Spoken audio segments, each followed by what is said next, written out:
Welcome everyone to GiantMonsterGames live stream. We're on November 30th. It's the end of the month live stream. I just want to see who all's out there and who all is getting decent feedback video wise. I'm trying out a new software for streaming for you guys, and I want to know how it's working. If it's super choppy, I'll go back to the old one and we'll just relaunch the stream right away. If not, if it is nice and smooth and you guys are feeling good about it, then that's fantastic, and I will just carry on playing some decks. Also, yeah, welcome to everyone else in the live stream. I see there's a bunch of people already here, which is fantastic. We have a Dancing Maractus. Reading's not my best thing, so when you guys have complicated names, never ever easy for me. Never ever. So yeah, tonight, for those that don't know, the plan is to play some viewer-submitted decks, specifically starting out with a bunch of Patreon decks, or a Patreon deck, singular, because only one person from the Patreon submitted a deck. So we're going to play that one. It was sent in by Marcus, and it is a spicy-looking deck. It is a spicy meatball, and I am very excited to actually play it here. So I think, without further ado, we'll give people like 2-3 minutes. Because theoretically the thumbnail says, or the title says 7 o'clock, or the thing's supposed to start at 7:30, I mean. Not 7 o'clock, 7:30. So it's supposed to technically start at 7:30, starting a little bit early, because I can, because I was all set up. I thought it would take me longer to get everything set up. It did not, so we are playing now. I'm just gonna reposition myself in the seat here. So while we're waiting, while we're hanging out, I'm actually going to flip over. I'm going to jump over to what we're actually playing tonight. So, the first deck we were playing is going to be, he called it, what, Eldrazi Sun. So it's black-red Eldrazi Sun. And it's like semi-budget. There's a couple expensive cards in it. If you were watching this was submitted by Marcus, I believe. Let me just check here. Yeah, so it's submitted by Marcus, one of the Patreons. Thank you, Marcus, for being a Patreon. You're super freaking awesome. Oh, let me just reopen up my stuff here. This deck is essentially, it's a black-red control Eldrazi go for the win kind of deck, which is pretty fun. The long and short of it is it has Eldrazi's for win conditions, such as Reality Smasher, Thought-Knot Seer, Eternal Scourge, which we're hopefully going to keep playing again and again and again, and then Matter Reshaper. And theoretically, Wasteland Strangler as well, because Wasteland Strangler is always fun. The way we're trying to kind of control our opponent, because it's kind of like Eldrazi Taxes, but red Taxes with a little bit of black. We're using Blood Sun, so we're going to hopefully shut down some lands, more specifically fetch lands, which is good, I guess. It also shuts down, I guess, a couple other lands. Not a lot, but it shuts down a couple other lands here as well. We have Talisman, which is going to help us get...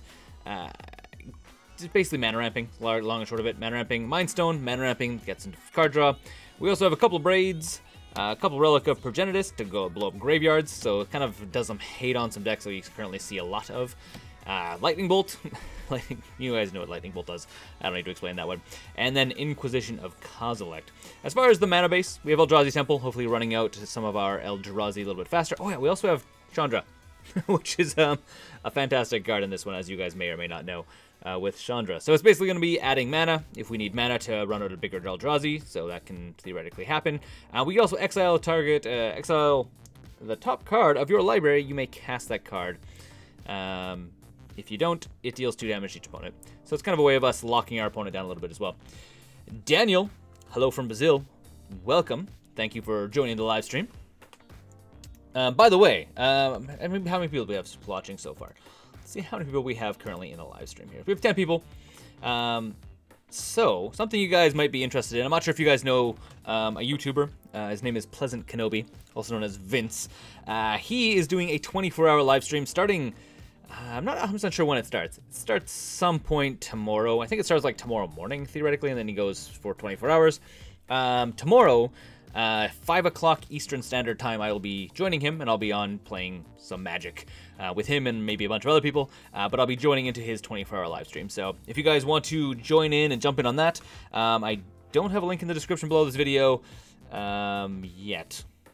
Could probably get that. Maybe someone could always go find it. It's basically just going to be on his Twitch channel, and he's doing it's a 24-hour live stream for a cause, essentially. So that is a thing to make a note of. Okay, finishing off with this deck, by the way, mana base, The mana base is like the one thing that could theoretically be upgraded, because we just basically have mountains. We have some budget lands as well. So what we might do is might play this 2 or 3 times, and then come back and give it a little bit of upgrading, because I do have some definitely red-black lands I could throw in here.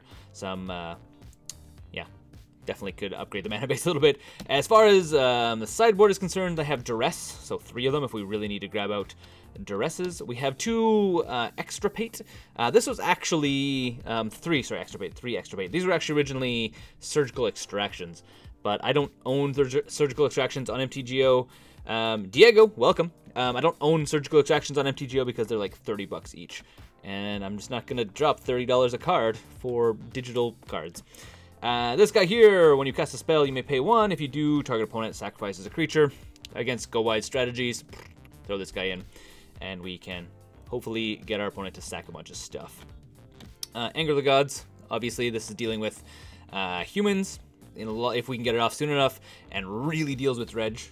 Dredgebore kills planeswalkers and creatures, always nice. And then K-Command, oh, also Rakdos Charm. Rakdos Charm is always fun. And then K-Command. Wing Forest, have you played Magic Arena? What do you think of it?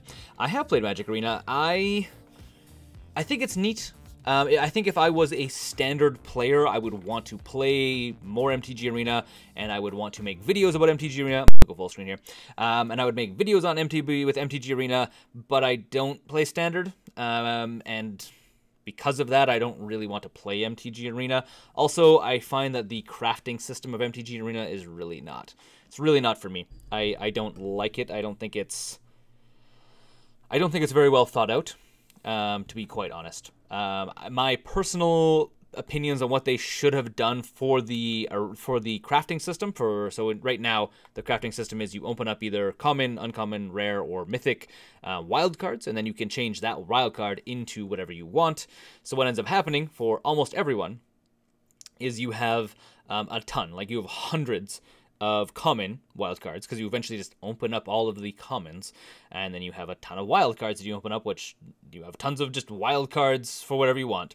And then you have uncommons, where you eventually get a whole bunch of them as well, and then you have almost 0 rare and mythic wildcards, because you use them like immediately to get the stuff you actually need to play games. Because almost every single deck, even if you look at the deck we're gonna be running like nowish, there's a lot of cards that are just rares and mythics that you need to play the game effectively. You can't just always build a deck that's Pauper unless you are playing Pauper. If you're playing Standard or Modern or anything like that, you need to have rares. So hey, boss guy, dude, welcome. So I don't like the wildcard setup. If it was me, I would probably have had it where each increment up costs you more wildcards. So like a common costs you 1 wildcard, and there's only 1 resource wildcard. So you'd have like 1 wildcard would cost for one common, 2 wildcards for an uncommon, 3 or maybe even 4 wildcards for a rare, and then either 4 or 8, depending if you go increments of doubling every single time to get a mythic. If I was building the system, that's what I would have done. Just because then people could theoretically save up a couple common wildcards and then spend them on a better cards they actually want, rather than you being forced to pay to get the deck you actually want. So that's my long rant about MTG Arena and why I'm currently not playing it, because I don't play Standard, don't really like the crafting system. I'm not interested in grinding a game away. I'm an adult man that has a job and a life and a house and a wife, so I don't have time to just grind and paying literally thousands of dollars to get the deck I want to play. Doesn't seem fun. Doesn't seem fun at all. Anyways, flipping back to the actual deck that we're going to be playing this evening, or starting out playing. Let's just go like this. We're gonna start out playing this guy, which is the black-red Eldrazi Sun. It's already 7:33, so we're gonna start playing. Let's go find some games. Go find some games and play some viewer submitted. This is submitted again by Marcus, one of the Patreon supporters. Yes, I'm not sure if he's here yet. I'm assuming he knows, as I posted on the Patreon that's saying, hey guys, hey Patreon supporters, we're now watching stuff. Check it out. What do you guys think? Okay, scrolling down, selecting Eldrazi. User submitted Eldrazi Sun. I might as well play in the tournament practice area, because why not?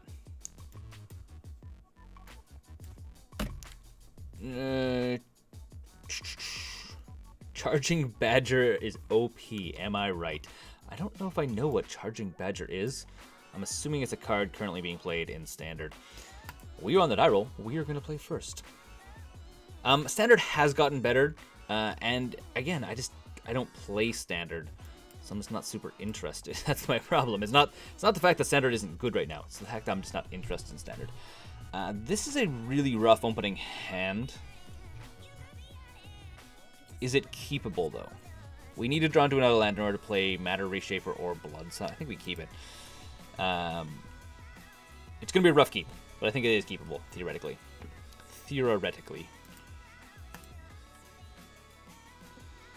Dragon Biss, welcome.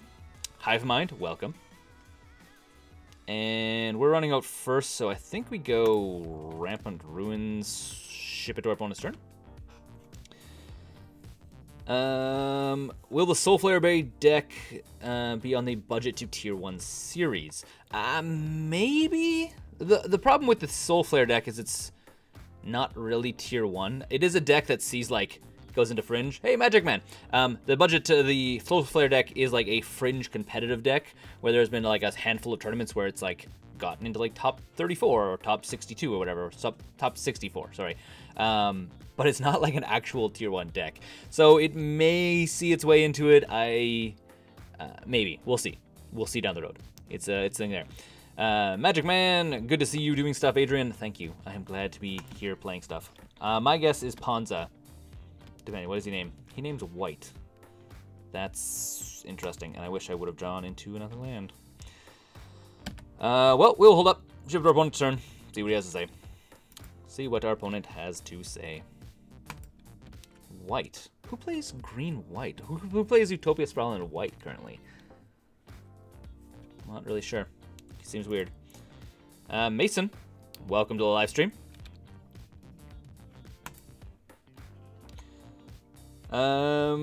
What did we walk into? Okay, so for those that are just joining the live stream, by the way, it looks like there's a bunch of people that have just joined. We are playing viewer-submitted decks, specifically viewers from, oh, it could be L, maybe not. We're playing viewer-submitted decks. Specifically, this specific deck is submitted by Patreon Marcus. It is Eldrazi Blood Sun is basically what it is, or Drazi Sun. So we're basically trying to lock our opponent down by playing Blood Sun, which I think it comes out more often than not. Helm of the Gods, what the heck? What are we playing against? We are theoretically playing in the tournament practice area. It could, I mean, you are right. It very well could be a green-white Eldrazi Lightning Bolt. Okay, well, shift up on turn. I kept a really bad opening hand, apparently. Path of Discovery. Do we still think it's a Death and Taxes variant? I think it's a green-white Stompy deck, actually. If I was to guess, I would guess green-white Stompy. Or maybe Taxes? Huh, not really sure. Not really sure at all. Okay. Hey, there's the red. There's the red we were looking for. Well, Blood Sun doesn't really help us out at this point. We need to triple bolt this guy for it to be any good. So I guess we could run down Matter Reshaper. When Matter Reshaper dies, we get to reveal the top card of our library. If it is, you may put that card into the battlefield if it is a permanent with converted mana cost 3 or less. Otherwise, put it into your hand. And then ship it to our opponent's turn. Ideally, oh, it comes into play tapped because of this guy. That's a thing, I guess. That is a thing. So Stompy or Ramp is what we think. I think game 2 is going to be more revealing to what our opponent's actually playing because he's kind of gotten a whole bunch of lands on top. Sphere of Safety. Is it green-white? It might actually be green-white Prison with a splash of Courser of Krufix, which is also an enchantment. Green-white enchantment Prison, which is like his backup win con, maybe. Maybe it's a little bit of a faster win con because it's possible. It is possible for it to be a green-white Prison deck. Yeah. Just to ask a question for you guys. Is the stream really, really, really laggy for you? That's what I'd like to know. Is the stream really laggy? We have yet another matter reshaper. I don't really want to play Blood Sun because it doesn't really do anything for us. And I would love to play this guy. I think we hold up and we're going to double bolt this guy. Yeah, that's what it's going to be. Shift our opponent's turn, see what happens.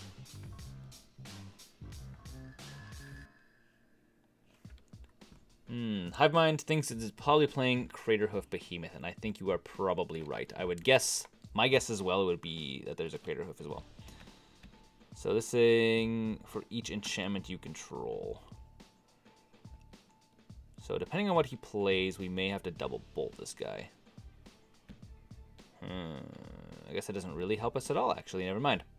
I lied about double bolting.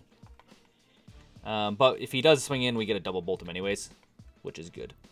Yes, the stream quality is great, much better than I remember it being. Okay, good. So some people the stream is laggy, some people the stream quality is not. I think the lag is like maybe lag there with us. We'll see. Hopefully it gets better. Does our opponent want to swing in? So he's going to extort. Oh, that doesn't help us. So it's definitely a green-white prison deck, except it's like a ramp prison deck. So I'm guessing this is kind of like the main win con. Assuming he's playing this because it's a little bit faster, he can throw down like early turn like blocking kind of stuff. So yeah, it's Boggleless Boggle. Yeah, maybe. I guess, sort of. Okay. Does our opponent swing in? He does. Not surprising. So we are going to block. We're going to block because we have to. Otherwise, we die. Unfortunately, we're not going to be able to do enough damage even if we do double bolt. So let's see what we reveal. Put it on the battlefield. Yes, please. I am happy to have that guy in play. So when he comes to target a spell or ability opponent controls, it gets exiled, but we can always play it out of exile. 3 damage, no point in double bolting it. Doesn't actually help us at all. Not even the slightest amount. Our turn. Sulfur Springs, or sulfurous Springs. Maybe helps us. Because we could play Thought Knot. Does Thought Knot help us? I guess so. I think we go like this. I think we throw down Thought Knot. We throw down Thought Knot, see what our opponent decides. Well, see what our opponent has in hand. And he has a Reliquary Tower, so he doesn't have maximum hand size. Okay, so our opponent literally has nothing in hand. Why does our opponent scoop? Weird. Okay, well, opponent decides to scoop. Opponent doesn't want to play against, decides he can't deal with a Thought Knot here? That seems kind of weird. Well, we do have stuff to deal with. I almost think Bearer of Silence. Bearer of Silence is really good. Mason, hey Adrian, this Christmas I planned on building Eldrazi and taxes. Do you have any suggestions that go beyond the normal deck lists? I know you've played the deck before. I have played the deck a lot. What would I recommend? I think the big one, if you're going to play Eldrazi and Taxes, or you're going to play Death and Taxes or Death and Taxes variant, you really do need the Aether Vials to make the deck fast enough for it to feel competitive enough. I think Sean would come up, by the way. So that would be, if I was to, these don't do anything for us. That would be my recommendation. If you are going to play it, definitely play. And Wasteland Strangler doesn't do anything as well. Does this destroy artifacts or just enchantments, just artifacts? I think we run 2 Golians command in as well. Anger doesn't really help us. Dreadbore technically can help us as well. Submit. So yeah, I know the Aether Vials are really expensive, but I would definitely recommend playing them. And the big thing, if you're going to play Death and Taxes, or Eldrazi and Taxes, definitely get into the feel of playing the deck.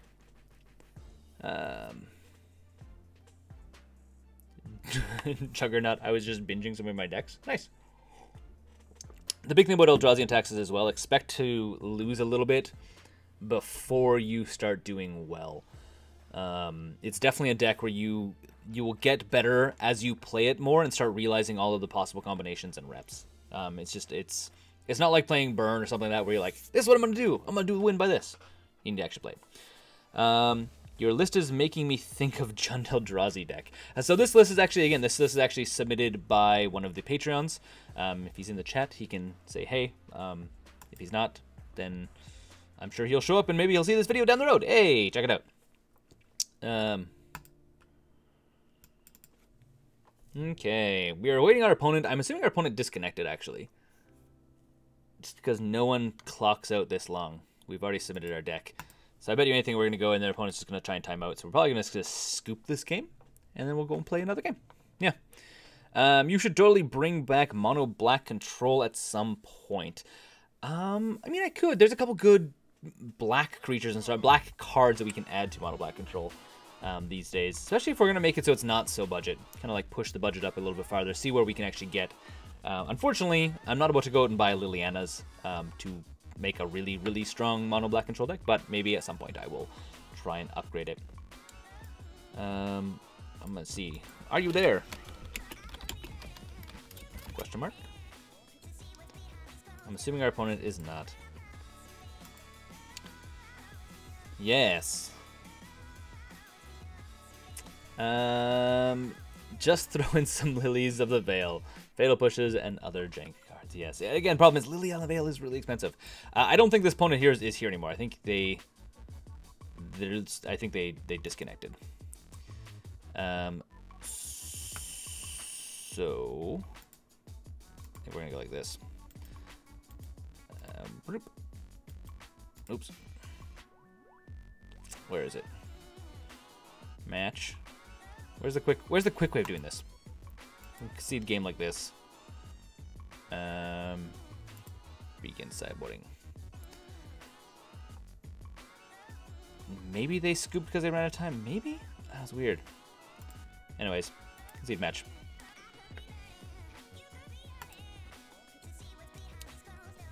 Liliana is extremely expensive, so that's why I'm like, I don't really want to play Lily on the Veils.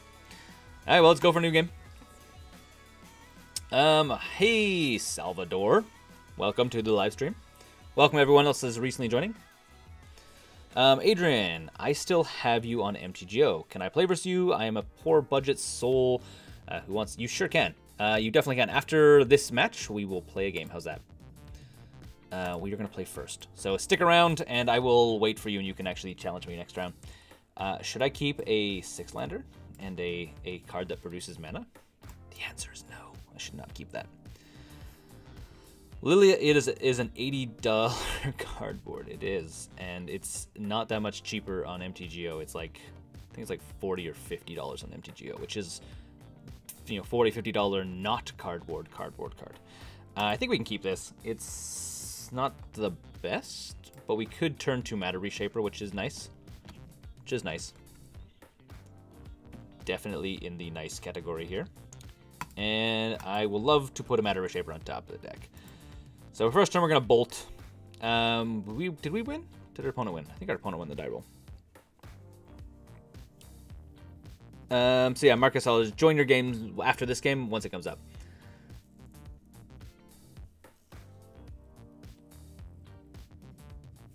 Yes.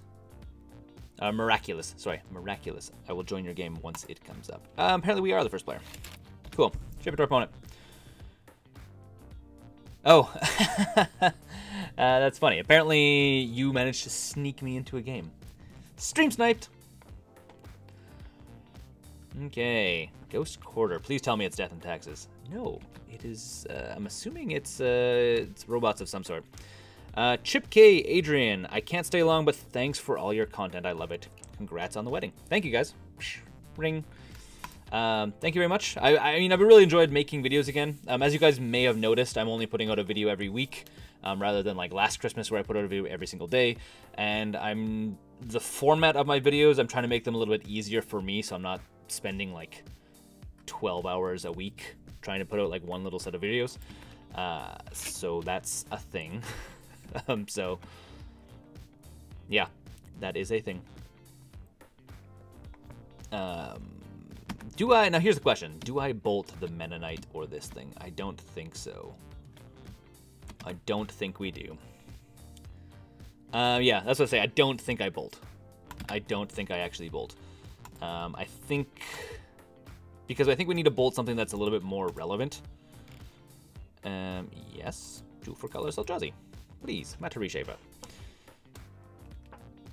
$80 PNG. Is that, are we talking $80? It's $80, how much is, by the way, can anyone look up how much is Liliana the Veil on MTGO? I'm sure it's as expensive as it is in paper. It could be artifact scales. It does look like artifact scales. Which is true. But I don't think Scales is playing Springleaf Drum, though. And it's definitely not playing red. Okay. So Miraculous is not playing Hardened Scales. Well, there goes our Eldrazi Temple, which is unfortunate. We will go fetch up on the mountain, though. Or do we fetch up a waste? I think we fetch up a waste. I think we actually need a waste more.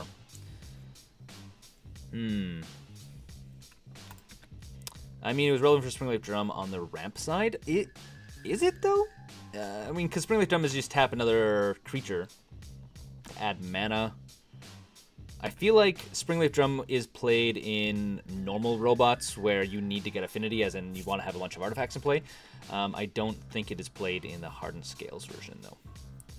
Yeah. Unfortunately, by the way, if anyone's wondering about making an artifact deck and an affinity deck for the like budget 2-tier 1 deck series, I have been looking into it. The biggest problem I have currently is the popular deck right now for the popular deck right now for building robots is Mind Stone. That could be fun. I mean, the other option is also a Braid, which we could blow up this guy with, theoretically. I think we Weather the Storm. We just played on a Mind Stone. It is a $62 card. Yeah. Anyways, what was I saying? I was saying that if you guys are talking about robots, I was looking at trying to build a budget version of the Hardened Scales deck, because Hardened Scales isn't super expensive, but all of the cards you need to really make that deck actually function are really expensive. There's not good replacements for them. So I'm probably not gonna do a budget 2-tier 1 for the Hardened Scales type of robots or affinity. It's gonna be like the traditional type of affinity from budget tier 1. $25 on Card Hoarder is how much Liliana is right now. Ooh. Yeah, that's bad. Okay, well, that's going to be abraded next turn. Wingfrost, the stream is a bit laggy sometimes. Can you lower the bitrate a little bit? Let me try. I'm sure our opponent won't mind, because he is also theoretically watching the live stream. Okay.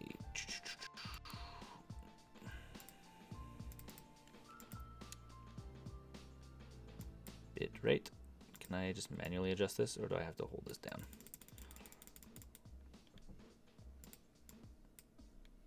Alright. Apparently I have to click like 1,000 times to change the bitrate here, so give me a second.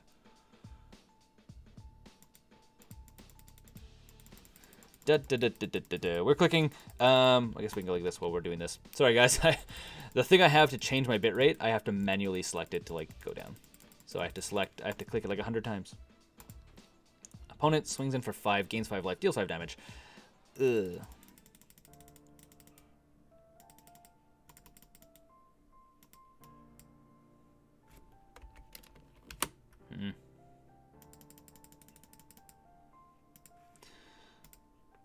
Sulfuric Springs. I can do this at instant speed, which is nice.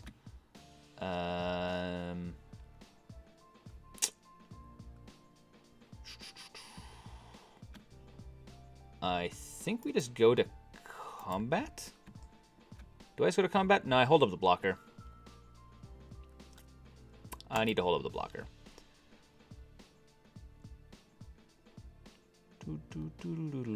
I guess the other option is I can actually go like this. If I go like this, if I bolt this guy, he will trigger that to put it on here, and then we can abrade this thing. This is going to be my plan. So I'm assuming this trigger is going to go onto this guy. I'm assuming. Does it indeed go there? Because we would want to get rid of his thing. So it does. We then destroy target artifact. Bazanga. Alright, keep lowering my bitrate. One click at a time. I'm going to try to lower it down enough that it hopefully makes the live stream actually go at a decent rate. The one big problem is we don't have the best internet, and it's not easy to get good internet here. Because I live out in the suburbs that have this mediocre at best internet. Okay, now we will attack because we have a faster engine. And go to our opponent's turn. Let me know, does that help the live stream at all? Sorry guys, that took way longer to like just hit stuff. It is Streamlabs, and it's the Streamlabs OBS app is what I'm actually using. So it's taking me a while just to click a bunch of numbers. That stuff I would hope would be much faster. Okay. See if we can't play this game faster. Rampant Ruins. I guess we go to combat. I mean, at this point, we could consider cracking this guy, to be honest. This is more than enough mana to do most things we need to do. Hey everyone, this is a rad black right Eldrazi deck. It is. It's called Eldrazi Sun because you're trying to like make it so your opponents can't do cool stuff. Like I probably should theoretically play Blood Sun so he can't Ghost Quarter. He just has a colorless mana. Theoretically. I should really put this deck list in the description, but I forgot to do that. But yeah.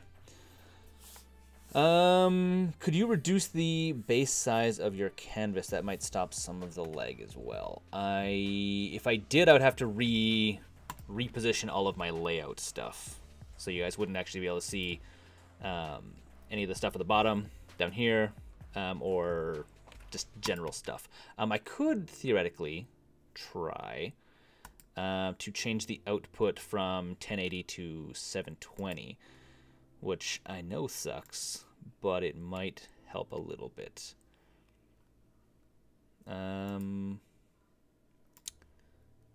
Oh, I can't do it while streaming. Indeed.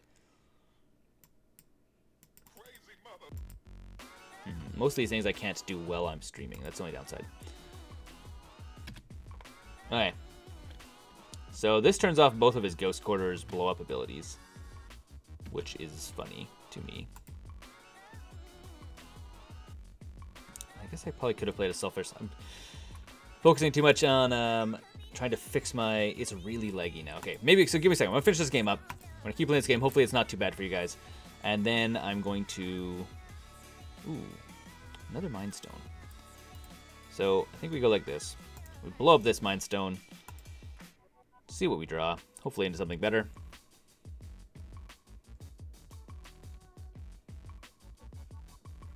Eldrazi Temple would have been helpful as well. It is not going to help right now, though. And we go like this. Play the other Mind Stone. Run into our opponent's face. And then ship to our opponent's turn. Alright, peeps, probably should leave editing alone quality before and after the stream. Yeah. I've done a couple tests, and usually it like starts out really good, and then it gets really bad. Which is kind of like the way the streams tend to go. Unfortunately, I've done a number of tests. I mean, maybe I just need to try and get better internet. Opponent swings in for 1. Which is fine. Slow chipping damage. And we're going to blow up Mind Stone. Blowing up Mind of stone. Yeah. Sacrifice. I guess we go this way. Reality Smasher. That's going to help us a lot. It's going to be very good.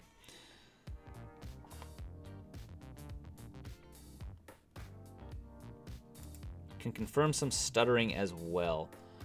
What makes this version better than the green-white version? The Eldrazi deck we're playing right now is a user-submitted deck.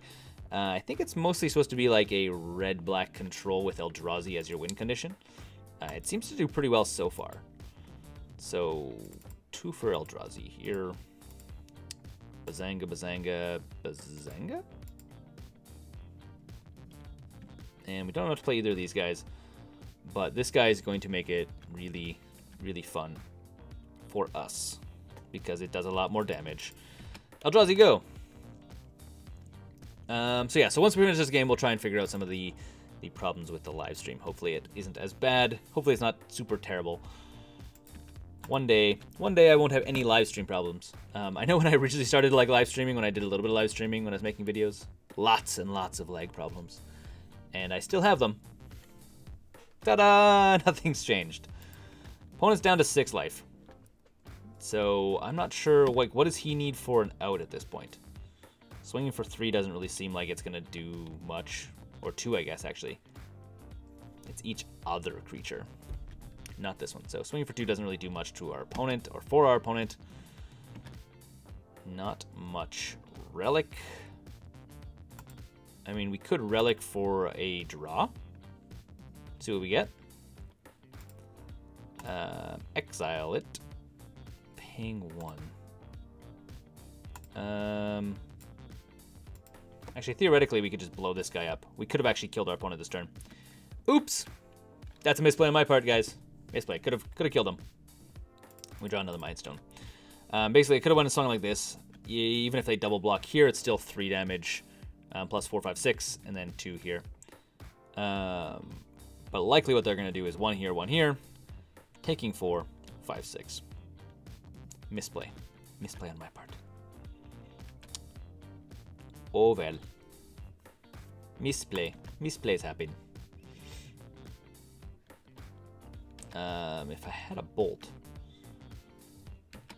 If I only had a bolt. Well, let's see if we can draw into a bolt. Let's see if we draw a bolt. Probably not playing the most optimum here, but I mean, whatever.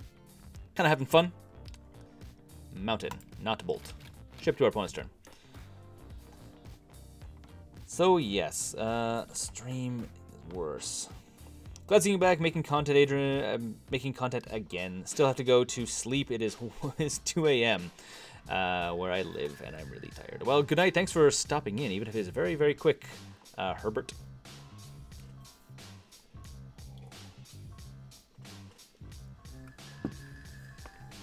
So I'm surprised our opponent's not just scooping. Should probably just scoop. At this point, seems like it's the better bet. Galvanic Blast, deal 2 damage. Again, 12 damage. We could literally just Rampant Ruins. There we go. Sideboarding. Oh, he bolted himself. Against artifacts, our deck is really scary against artifacts, which is unfortunate for our opponent. Relics can come out. We do not need relics. Whenever we cast a spell, sack's the thing. Yes, please. Both of those come in. Destroy artifacts. Seems fun. Anger the Gods is pretty good. Realistically, Chandra is not good in this matchup because he has a lot of flying E stuff. Swinging a little bit faster than us. Blood Sun, not really helpful for us. It's not fetching. Playing monocolor. Can go away. Waste on Strength was fine. Mind Stone or this thing. I think we pull out these guys. I don't think we need... Oh, I guess we're actually already put stuff back in, to be honest.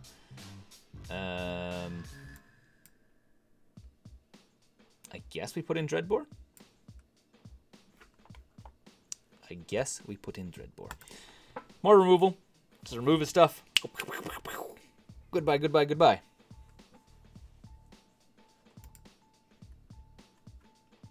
Hey. Skipped frames detected, 100%. Yes, so it looks like we're skipping frames like non-stop. Indeed. Opening hand looks solid. We should keep it. Again, after this match, if you guys can hear me. I know you guys can't see me right now, but if you can hear me after this match, we'll try and fix it.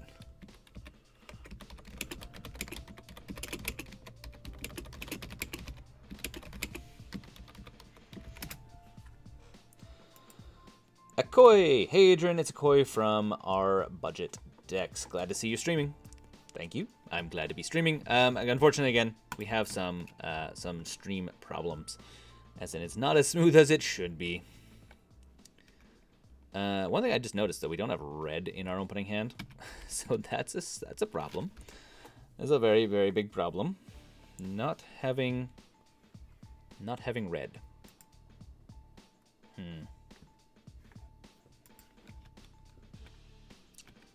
And Bowmat Courier swinging in for the damage. Thought Not Seer. I guess the big thing is we have like Eldrazi. We can turn 4 or turn 3 Thought Not Seer, which is what we're gonna have to go for, I guess, at this point. That's what we're gonna have to try and go for. And there's a Ghost Quarter, which is unfortunate. Very, very unfortunate. We can still probably get the Thought Not Seer, though, into play. Because it's obviously just going to blow up Eldrazi Temple. So, second Bowmat Courier. Opponent's going to try... He's probably just going to try and literally just dump his hand. Put all of your stuff into play as fast as possible. Still no red. So, go like this. Ship to our opponent.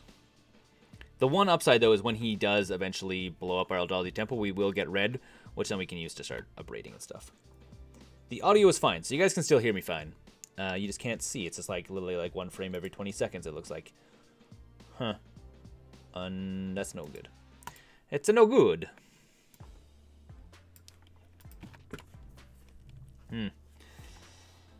Okay, so he's gonna blow up this thing right now. That is not... I don't have a problem with that. I'm okay with this. Yes, that is... Oh, he has a second Ghost Quarter. That would explain a lot. Well... I feel like we upgrade this thing, like, right now, then. Or we bolt it. What do we think? I think it's going to be bolt. I think it's bolt this guy. We're going to save up a braid in case he plays something that's bigger than 3 health. No point in blowing up something that... well, and he actually cracks it to draw the 3 cards. Oh, because he has double Galvanic Blasts. I mean, I guess he theoretically could have... Oh, I guess he could have sacked it also to the Galvanic Blast. It's kind of funny. Kind of funny. Now, let's open up the graveyards here. I kind of wish I can set this as default, that they're always up on the side here. Because I don't like having this tiny little window down here to try and see what I'm actually, like, looking at.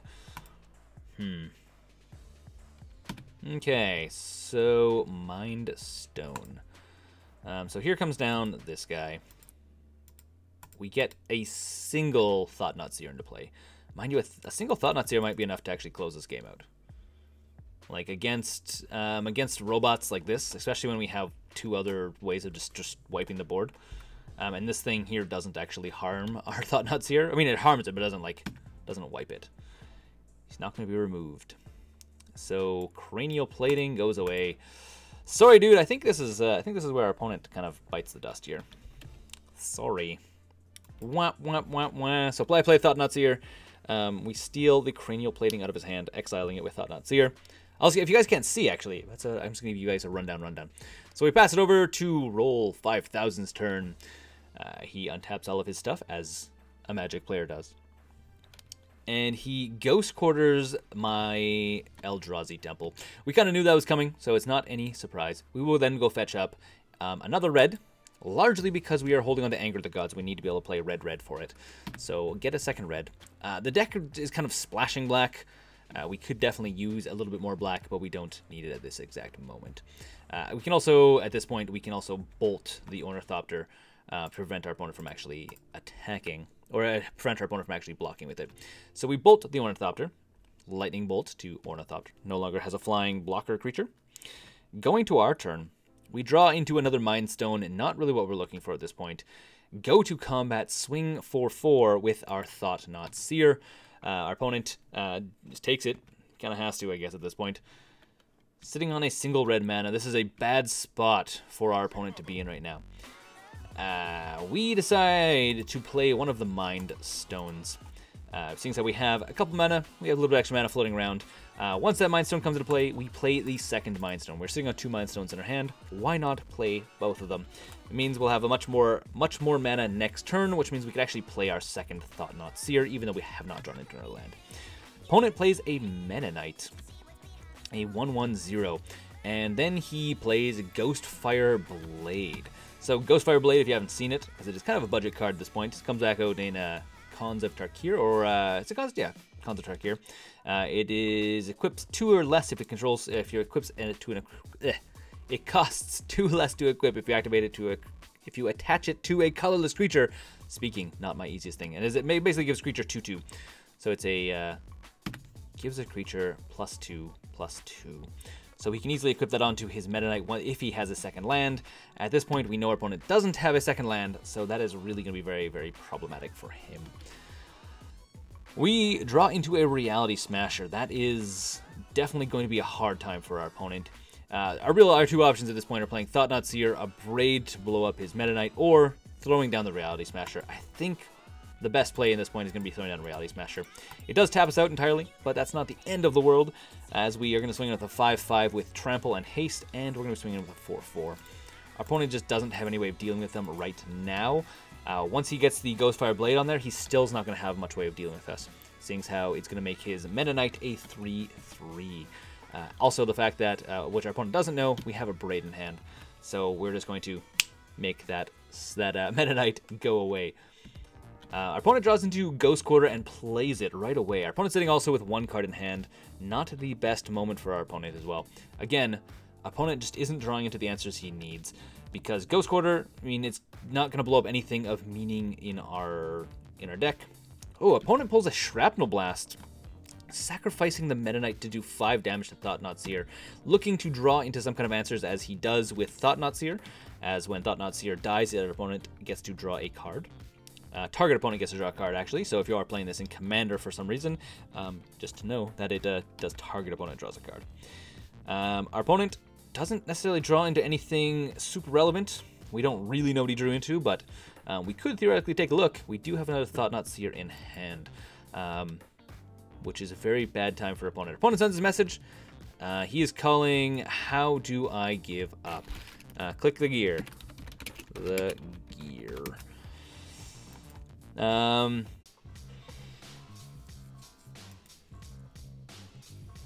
Okay, guys, so I am back. Let me know if this is any better. I lowered some of my settings, so hopefully it is not as bad. How does this look? It is frustrating, I know. It's frustrating for me, and this is why I don't do a lot of live streaming, is because this seems to be like a never-ending, reoccurring problem for me. So yeah. Looks nice and smooth so far. The question is, how is it going to be in 20 minutes from now? Either way, we can keep playing. We can keep doing stuff. So far, so good. Okay, so let's play another game with this this Eldrazi Sun deck. We'll see how it plays out for us. Yes. So yes, how's everyone doing? I see our viewer count on the live stream has dropped off, largely because of lag issues. I understand that, guys. I understand watching someone that has a lot of lag. It's really difficult. I think this is keepable. Turn 3, Thought-Knot. Turn 3. This technically, I think it's keepable. I think it is indeed keepable. Magic Man, if you want to jump on and challenge, feel free. Okay, we're playing as humans, which it should not be that bad. Unfortunately, the thing about Blood Sun is I actually don't like Blood Sun. The more I play it, the less I like Blood Sun. I wish this was actually Blood Moon, to be quite honest. All lands lose abilities except for mana abilities, which doesn't stop enough stun stuff. If this was Blood Moon, it would be much better. And I guess we run down... run down red and ship it to our opponent's turn. So what does it say? So how was the almost netted deck I tried to build last year? Just made, then made empty. What? Hold on. I'm assuming you're talking about this deck is similar to ones you were playing. Human Knight. What is this? Choosing a creature control. Choosing a creature. Oh, so he's basically making this guy indestructible. Huh. Fun. Blood Moon is better, definitely. I agree. I don't think, actually, to be quite honest, I don't think Blood Sun is, like, at all good. I think we're going to remove it probably after this game. To be honest, it's just, it's not getting there. It's not doing what I want it to do. Not doing what I want it to do. And what is this guy? Oh, it's Gideon. The art didn't show up for a second there. Okay, so opponent has lots of stuff in play. Mind Stone. I'm really tempted to complain that I didn't play this guy last turn, because I could have played this as a blocker, but I didn't do that. Well, let's run down Mind Stone. Unfortunately, slow, and then take a bunch of damage from our opponent. As someone does. Well, that's neat. That's fun. What did I do? Whoops. Let's go back to that game. Get to see my Winter Wonderland desktop there. It's too bad it doesn't stop Tron lands. That's the reason why it's not any good. Is it doesn't stop like the lands you need to actually stop with it. It stops people from fetching. That's literally all it does. It turns fetch lands into do nothing lands. But the problem is it's turn 3. Or if this was literally like a 1-drop, I think people would play it and it would be insane. But because it's not really that good. Alpine Moon, 50-50. Alpine Moon technically shuts down Tron lands, but doesn't shut down enough other stuff. 5, 6, 7, 8, 9, 10, 11. Okay, well, let's scoop. Go to game 2. We know what we're dealing with here. Begin sideboard. No point in giving anything away to our opponent at this point.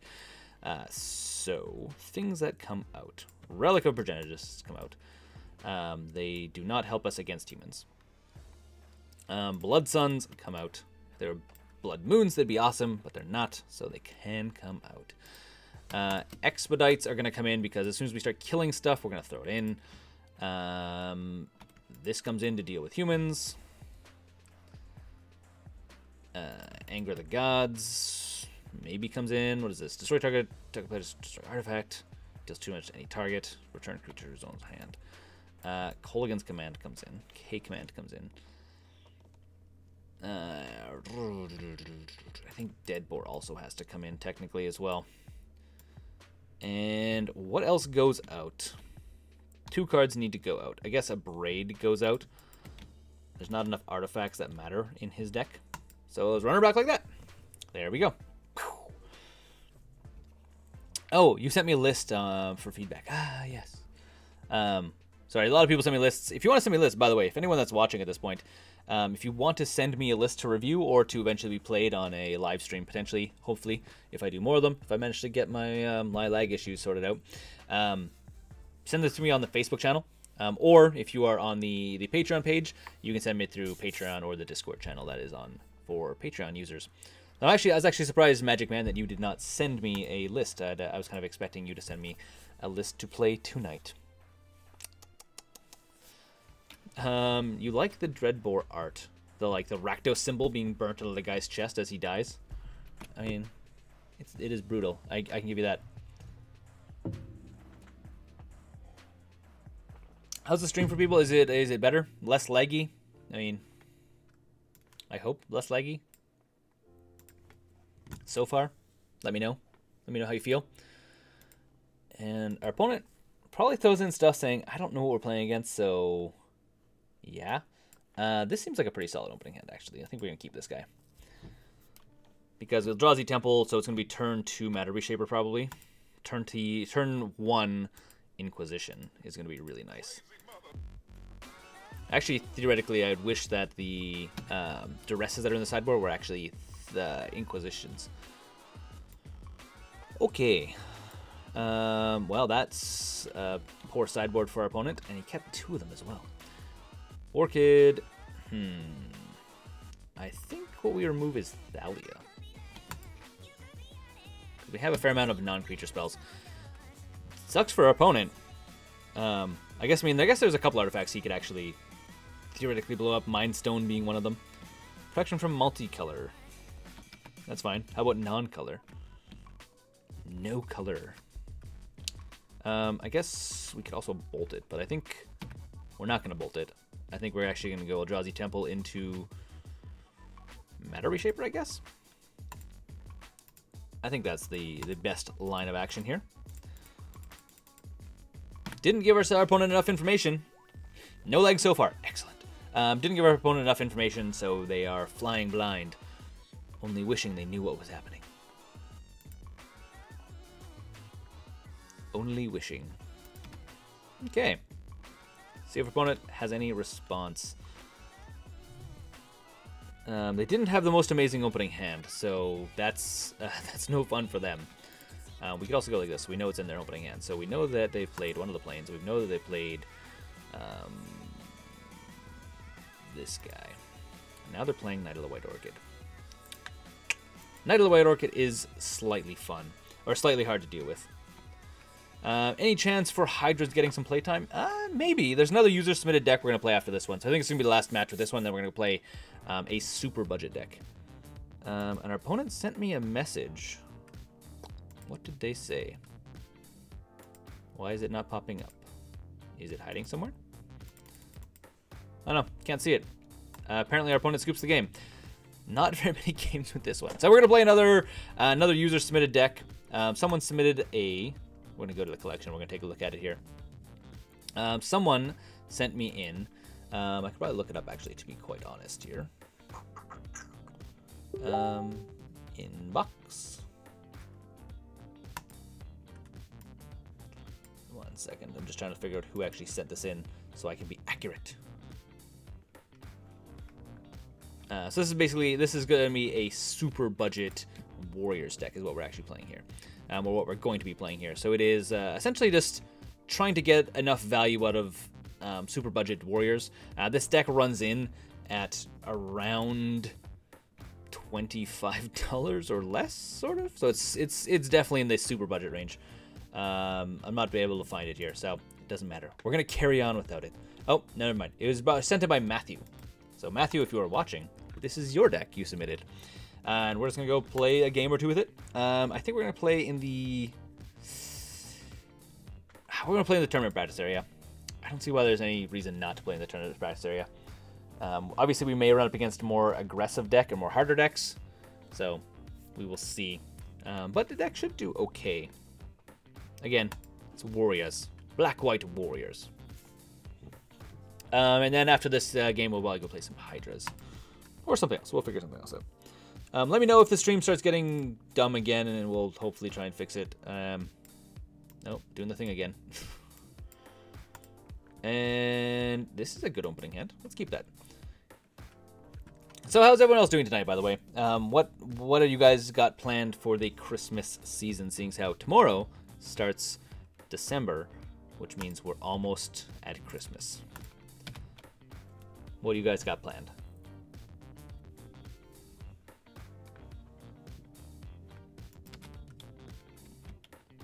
Dun, dun, dun, dun.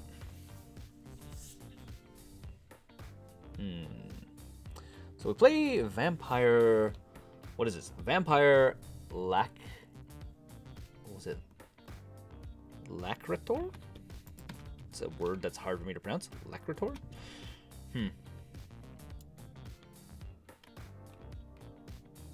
Okay. Popper event for you tomorrow. That's pretty fun. I guess the big thing for me, for anyone that's new to the live stream or like whatever joining latest, tomorrow I got to go and do a live stream with Pleasant Kenobi. We're going to play some games because he's doing a 24-hour live stream, which should be pretty cool. So we're going to go and play some games with him. And I guess we go to combat and then we run down. I guess we run down this guy. So opponent looks like they're playing Naya Burn, by the way, which we will see if we can run them down because this guy is really bad against Burn for us. We're probably gonna use this guy to maybe give a creature indestructible. I'm not sure. Valorous Stance is one of the cards that's in this super budget version of the deck that probably needs to be replaced with something else. It's supposed to be like a utility save / destroy creature kind of thing, but it's just not doing it yet. So yeah. If I do enjoy this deck, I might make it into a super budget deck. I mean, are you guys interested in seeing more like super budget deck techs, the like $25 range for decks, or are you guys kind of enjoying the new series where it's a little bit less just general decks and a lot more like focus on what is actually in Modern and how you can actually upgrade it? So it's not just like here are some upgrade suggestions, but this is what you upgrade here. What should you guys prefer? I'm interested to know. Starting to get into Commander with some buddies. So Jordan is going to play some Commander tomorrow, I guess. I'm assuming that's the plan. So opponent runs down a Monastery Swiftspear. And I'm assuming... Oh, he doesn't attack in with it. The thing is, we can always get rid of it. We can always kill this guy. So Plains, what do we think? Enters the battlefield, attacks another target warrior you control against double strike until end of turn. I think we go to combat. And then we're probably going to go for the throat on our opponent's turn, to be honest, against this guy. Because we're attacking both these guys, which means both these guys get menace, which means he can't block. Swing for 4. Putting ourselves in a relatively good spot. And the big one is going to be go for the throat. Big one's going to be go for the throat. And this is what, unless opponent has 10 or less life. So as soon as our opponent goes down below 10, actually we get into a relatively good spot. We stop losing life from this guy. So we're kind of hoping our opponent decides he wants to swing in with this guy after like playing a bunch of spells. So Lightning Helix targeting us. Opponent gains life, we lose life. Boo. Is it just a single spell? I guess so. Well, time to get rid of this guy. Time to get rid of that guy. And then I think we're going to drop this guy, double strike our creatures. I think our opponent's going to have a hard time. We lose 1 life again. Good for our opponent, bad for us. This guy doesn't have haste, so there's no point in playing him yet. Windmill Slam. This guy under the table. Oh, it's target attacking creature. I guess this guy gets a double strike this turn. Single creature gets double strike. So we're out of all warriors get double strike. I guess that would make if all warriors you got double strike, this would make this creature amazing. So swing for 6. Opponent could have a bolt. Bolt is kind of wasted on creatures. 99% of the time, your opponent, when they're playing burn, is really just aiming to go to the face. Dealing with creatures is not really something they really got to do. Not at all. Jordan, I personally would like seeing the super budget every once in a while. I made a super cheap Soul Sisters deck based on yours, and it actually does really well in my group. Okay, I mean that is a very valid point. When I started playing Magic again, it really was me making the cheapest deck I could find, which was Soul Sisters, which is actually what spurred me to make Soul Sisters on the deck on the channel. So maybe a couple more like super budget decks where people could literally go and say, okay, drop $25, get literally all the cards they need. So he's gonna blow up this guy because he knows he's gonna lose to it. Fortunately, we can't make it indestructible yet. We need to draw into relevant stuff now. Otherwise, we will slowly die. Swamp is not relevant. Okay, attack with everything. All creatures attack. So it's just gonna be one of these things where that should just always yield to this. We're just attacking, attack, attack, attack, attack, attack. Can you attack? Go attack. So this is gonna be probably to protect our stuff at this point. And we're no longer gonna lose life from this guy.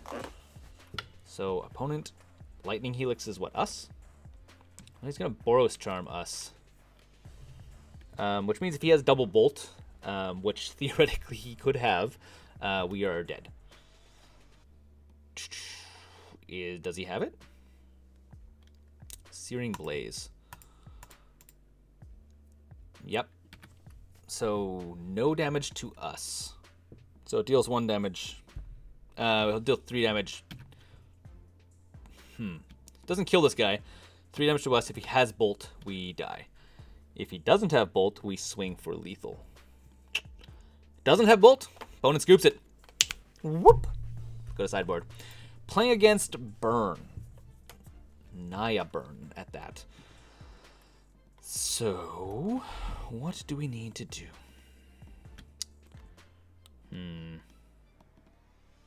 It's not really a whole lot in here that helps us necessarily. Duress seems like a really good idea. But what do we pull out in response for Duress? So, War Reaper, enters the battlefield, gain a life. Yeah. Blood-Soaked Champion. I think we take out 2 of these guys, just because the life loss is not very good.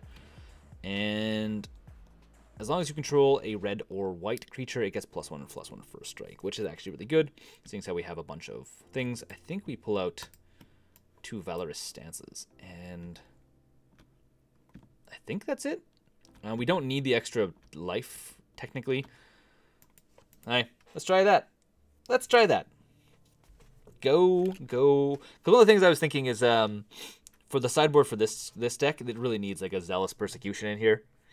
And Zealous Persecution is nice and cheap right now. Other things, I don't know how I feel about this guy, Immortal Servitude. I mean, I guess it's okay. But it's really like a 5-drop spell, so I don't think 3 of them. Maybe a single one in the sideboard could be good. 3 seems excessive in the sideboard. Personal experience, personal feeling on that one. And this is a fantastic opening hand. I would love to duress our opponent first turn. I think we keep it, and then we can Silk Wrap. Silk Wrap also, it's just like, it's a card that was amazing in Standard. Everyone was playing Silk Wrap. Silk Wrap was the best. Wow, why not play Silk Wrap? And now it's just like a budget card. Essentially all it is it just exiles target creature with converted mana cost 3 or less for 2 mana until it leaves play, which very few things make it leave play these days. Opponent revealing what? Blood-Soaked Champion. Okay, well, that's not a land. That would have been rad if it was a land. If it was a land, ooh. Actually, if it was a land, I wouldn't be as excited. So it's going to be turn 1, Swamp, Duress, pull something out of our opponent's hand. Turn 2, Silk Wrap, get rid of Goblin Guide. I mean, theoretically, we could throw in this guy and block Goblin Guide, but I would rather actually get rid of Goblin Guide in general as a control point rather than as anything else. So yeah. So yourself.herb. What do you think? What do you think, chat? Chat. I made this public. You can see what the deck Yusef is playing here. Tell him, chat. Tell what you guys think of this deck.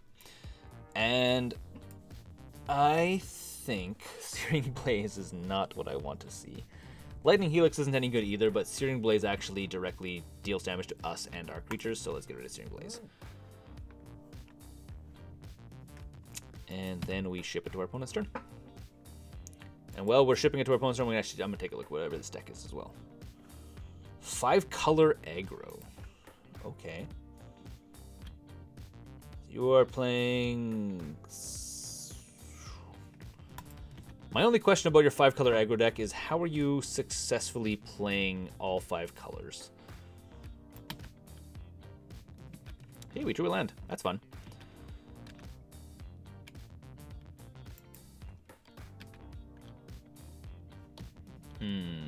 there's the lava spike. Opponent, again, trying to burn us down fast as they can. I didn't want to play this guy right away because I don't really want to lose 1 life every single turn. And another land, not good at all.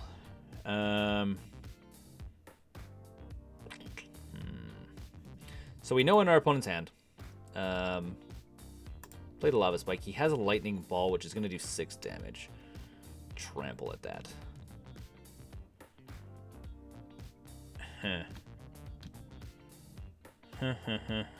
Indeed. So I think it's going to have to be Silk Wrap here. Taking the 2 damage a turn off of our opponent is going to be a better strategy long term for us. So why not get rid of it? Why not get rid of it? So chat, I see there's 13 people currently watching. What do you guys think the next budget 2 tier 1 deck is going to be? Seeing as how it will probably come out next week, if I manage to keep on schedule, which I should be able to. I'm doing quite well so far. What do you think the next budget 2 tier 1 deck is going to be? That is my question for you. Opponent fetches. So he theoretically could play Lightning Ball swinging for 6 next turn. Theoretically. What am I playing right now? Right now we're playing a user-submitted deck or viewer-submitted deck called Black-White Warriors. It is a super budget deck, $25. So it's really, really cheap. And currently we're playing it against Naya Burn. So, yeah. So there's Ball Lightning. 6 damage. Ball Lightning gone. Wooded Foothills. So our opponent still has a Lightning Helix in hand. So we are not very far away from not being able to do much.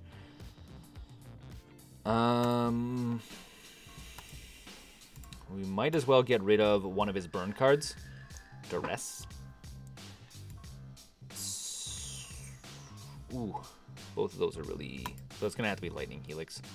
And we can't play any of these. So our opponent, 1 burn spell, or 2 burn spells away from killing us. So you think Tron is going to be the next one? Interesting. Tron is definitely on my list. Because you can build a budget Tron deck. Ooh, Griblaw Monster, really good for our opponent. Really good pull. Because Tron you can build for about $100. A budget version of Tron. The problem is, like, going from budget Tron to, like, actual, like, full-on playable Tron is really hard. So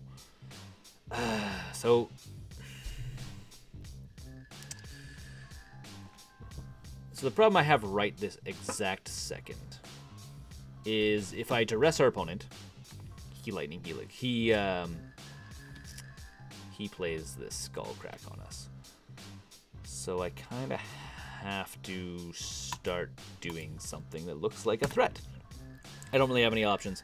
But yeah, so anyway, Tron is on the list. Tron will be happening at some point in the near future, but it is not the next one. It is soon, though. It's probably the next... It's like the 4th one from now. It's like in 4 more weeks. The money that said, I'm tempted to make a... there's a project I've been working on, and I'm kind of tempted to share with you guys, because the project is essentially building a board game, or a card game, really. And I'm tempted to start doing a series, because a while ago I started making a series about making...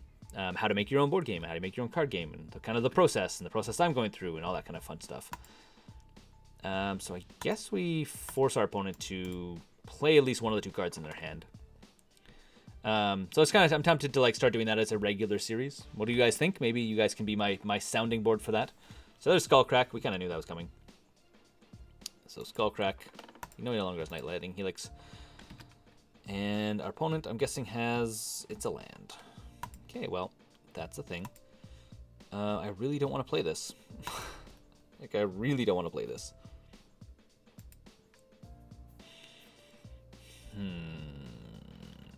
I cannot play that guy. I don't think we can win this match, by the way. I don't think we win this match. Not even in the slightest. Is Hardened Scales on the list? It is not, because Hardened Scales, you can't build the affinity deck, the Hardened Scales affinity deck, on a budget. It's just, there's no possible way of building that deck on a budget. Unfortunately, you can build the kind of the more traditional style affinity deck on a budget, but not the Hardened Scales one. And that is us going to game. Okay, concede. Go to game 3. Green, white, or banned Lantern control. That'd be freaking awesome. Oh, and my thing just wigged out on me. That's kind of weird. That's very strange. Lantern control would be really freaking awesome. Unfortunately, you have to have Ensnaring Bridge to make that deck work. And if you don't have Ensnaring Bridge... Whoa, what's going on here? If you don't have Ensnaring Bridge, you cannot build Lantern control. Yeah. Green-white Lantern control would be really cool.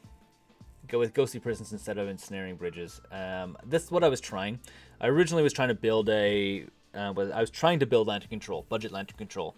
And you can build almost the entire Lantern control deck without the Ensnaring Bridges for really cheap. It's like $60. It's very cheap. The problem is you actually have to have Ensnaring Bridges. The deck does not run without Ensnaring Bridges because your opponent, making so your opponent has to pay to kill you, still means they kill you. We're going to keep this, and we're going to dress our opponent first turn. Yeah. Yes, indeed. Maybe. Deemer Control. That'd be a really cool deck to build. And one I'm extremely tempted to build. Destructive Revelry. Destroy target artifact or enchantment. Deal 2 damage. Lava Spike. Rift Bolt. I want to get rid of Swift Spear. I guess we just go with Lava Spike? I guess. Deemer Control could be really fun. I've kind of toyed around with the idea. I don't think currently in Modern you could build a like full-on competitive Deemer Control deck, but you could definitely build like a tier 2, tier 3 Deemer Control deck that I'm sure would do quite well. There is an Enchantress deck that plays Just Stony Circle. Just Starry Circle. I mean, I guess you could. You could technically go for like Enchantress Lantern Control. That is theoretically a deck you could build. That could be fun. Go for the Throat. What do you guys think? Brawler? Or go for the Throat on our opponent? I think it's going to be go for the Throat. Go for the Throat. That's kind of the plan. Yes. I forgot their win con, but there was a horrible to the face. So the win con for the blue or the green-white prison deck, Enchantress prison deck, is they make a whole bunch of, either they make all of their enchantments creatures that can swing in, or they aim to play the one where if you haven't taken damage, you get like 4/4 angels. So they 4/4 angel the board out until you're dead. So those are the two real ways that they aim to win. Rift Bolt to the Exile Zone. So that's going to be 3 damage to our face next turn. We could play a bunch of these, though. So I think we go Blood-Soaked Champion. Taking a damage, unfortunately, to play Bloodchain Roar. Blah, blah, blah, blah. Bloodchain Roar. Bloodchin Rager. Reading. Difficult for me. Yeah. But it'd be fun though. Don't you think it would be fun if you were make a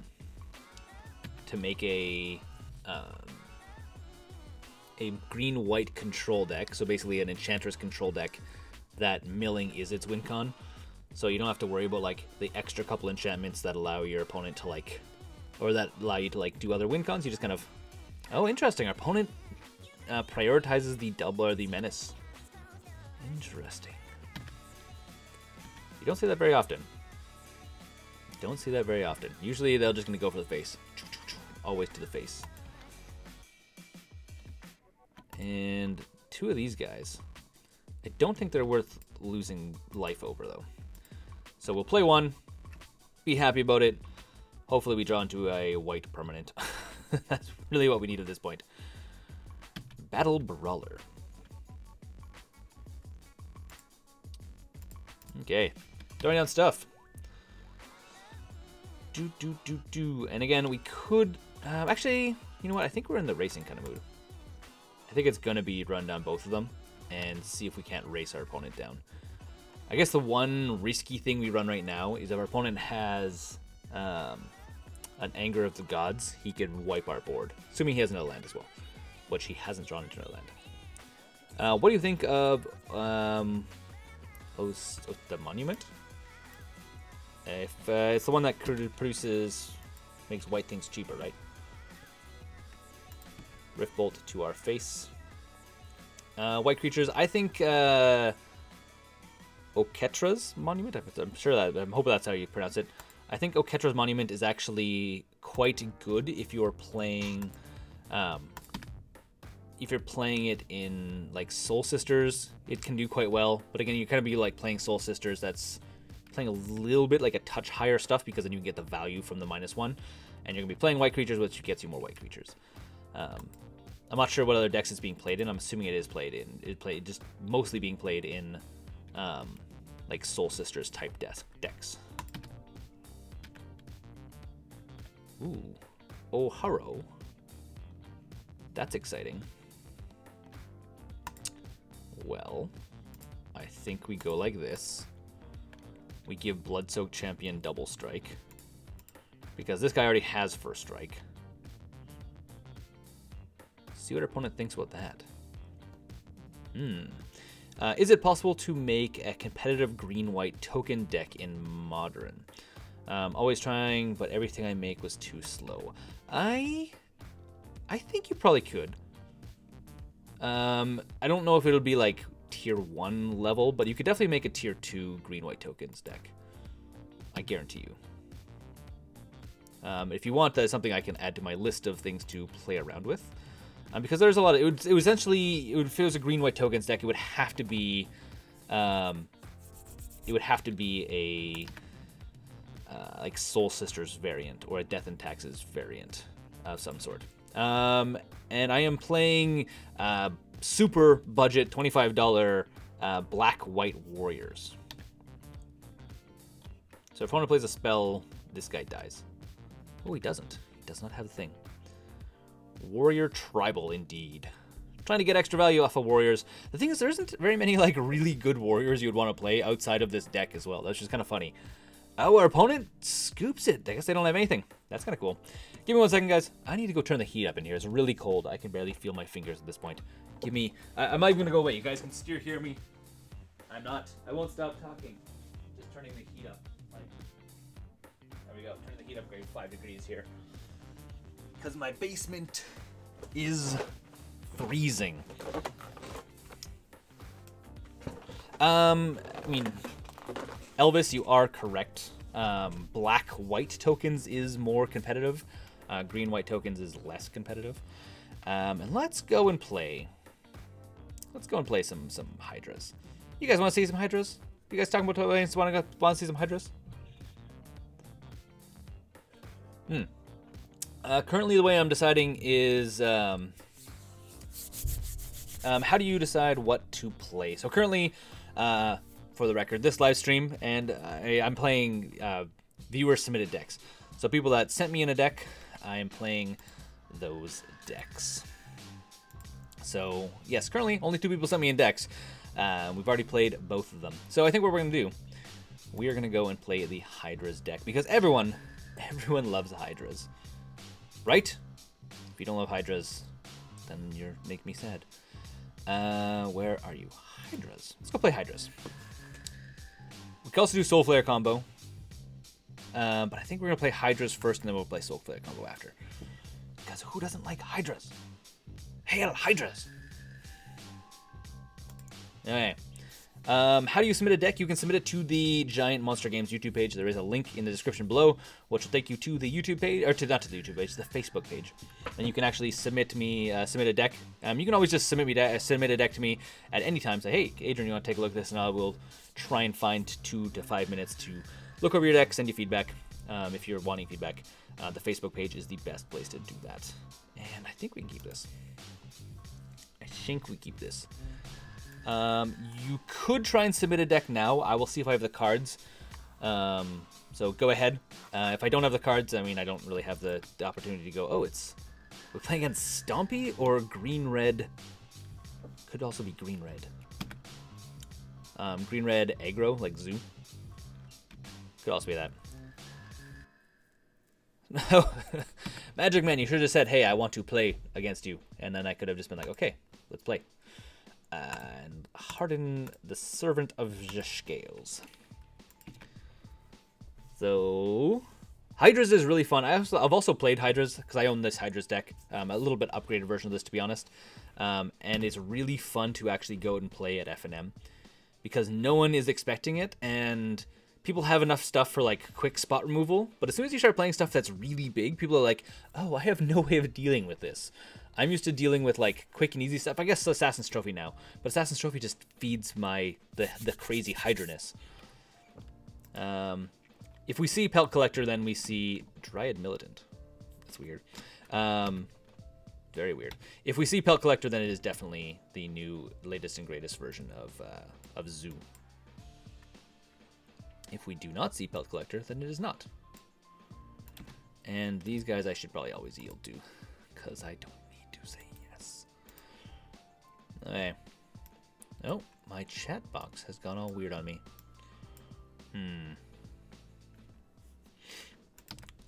Okay, so opponent's going to swing for 2. I am not going to block that. I will take it.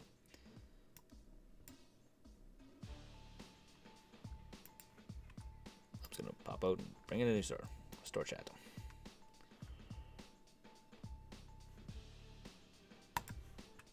Trying to get chat back up running, guys. Apparently my, I think I need to refresh my graphics card. Not blocking. Said I'm not blocking.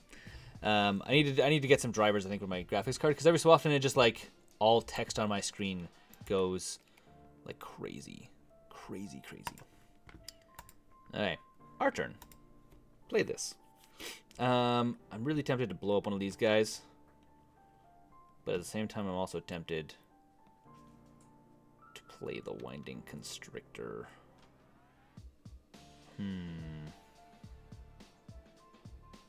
Which way do I go? Winding Constrictor or blowing up my opponent's stuff? I think it's going to be Winding Constrictor. I think it has to be Winding Constrictor. I think it's what it has to be.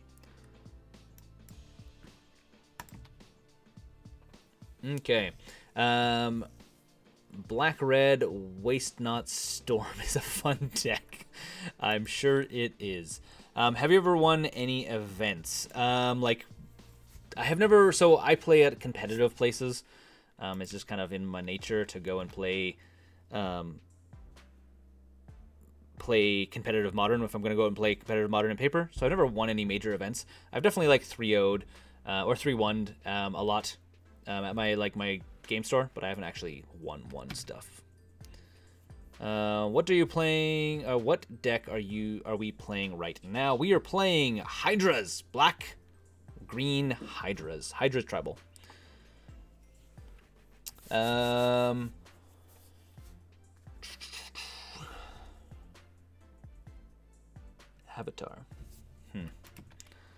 Avatar is bad because it triggers all these guys. Mind you, we're probably going to chump block here and put extra tokens on this guy. Going to be the plan. Going to be the plan. Or I could take 6 and kill this guy. I think that's the way we go. We can afford to take a little bit of damage. So, oh, I guess I could have also blocked here. That was dumb. I should have chump blocked here and then blocked here. Oh well, too late now. I have about a $500 budget for Modern. I was wondering what to build that's competitive. Well, the last 3 videos I put on the channel are all quite competitive. They are all decks that you can also easily upgrade as well. So there's like you can filter money into that deck to make it even better. You could probably build the Eldrazi taxes for $500, like almost the entire deck for $500. Bant Spirits is not doable on $500. You're gonna be missing out on a bunch of stuff no matter what. So 4 5s, very nice. Very, very nice. If we don't draw into a land, we have to Doomblade, by the way. We're going to have to Doomblade this guy. Okay. Make this guy 2/2. That doesn't really help us out. Make Primal Hydra 2/2. Make this guy 2/2. Make all these guys 2/2s. Not really what we want to do.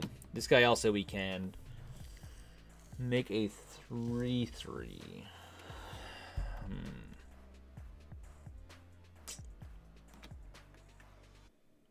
I think we just ship it to our opponent's turn and we're going to Doomblade something.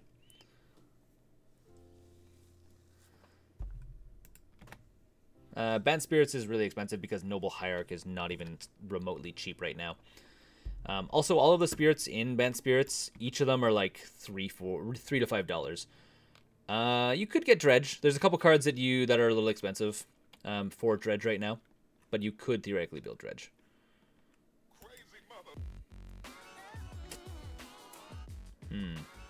That's no fun. Well, in response, we will get rid of this guy for you then. You could do Hollow One. Hollow One has some pretty cheap pieces to it.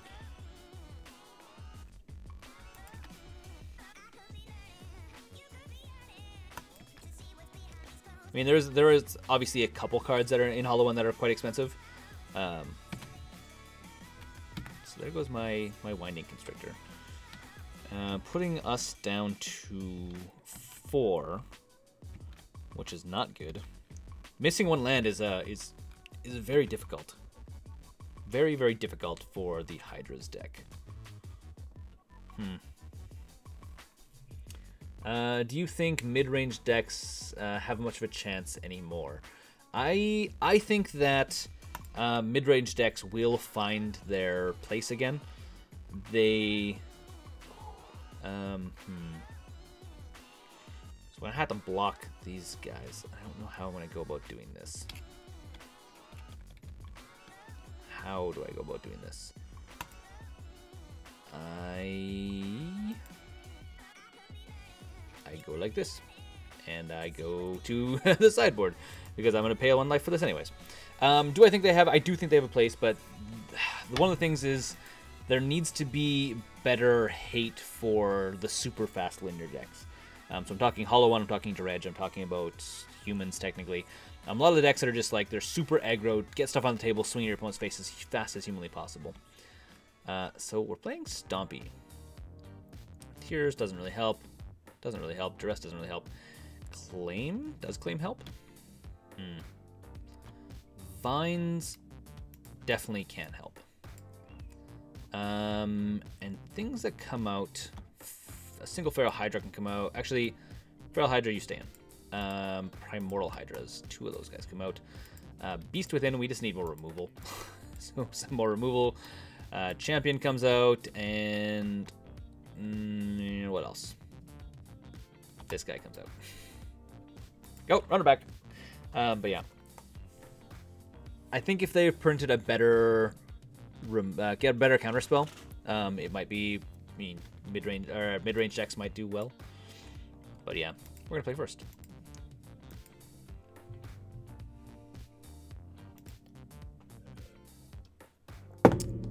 Oh, sorry guys.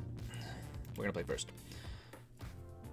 What do I enjoy playing most about MTG? I enjoy fun, interactive decks. We're gonna mulligan this way. If the deck is...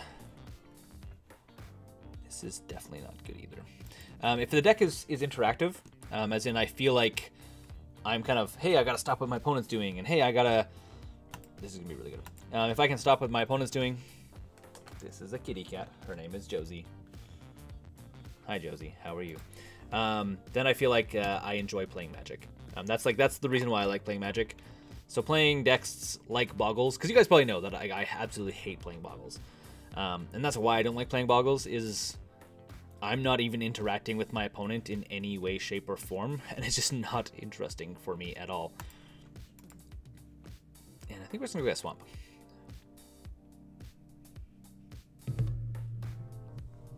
Yes, Josie. She has a cone on her head, by the way, because she recently got spayed. I'm going to put you on the floor, Josie. You're in the way. Goodbye. Alright.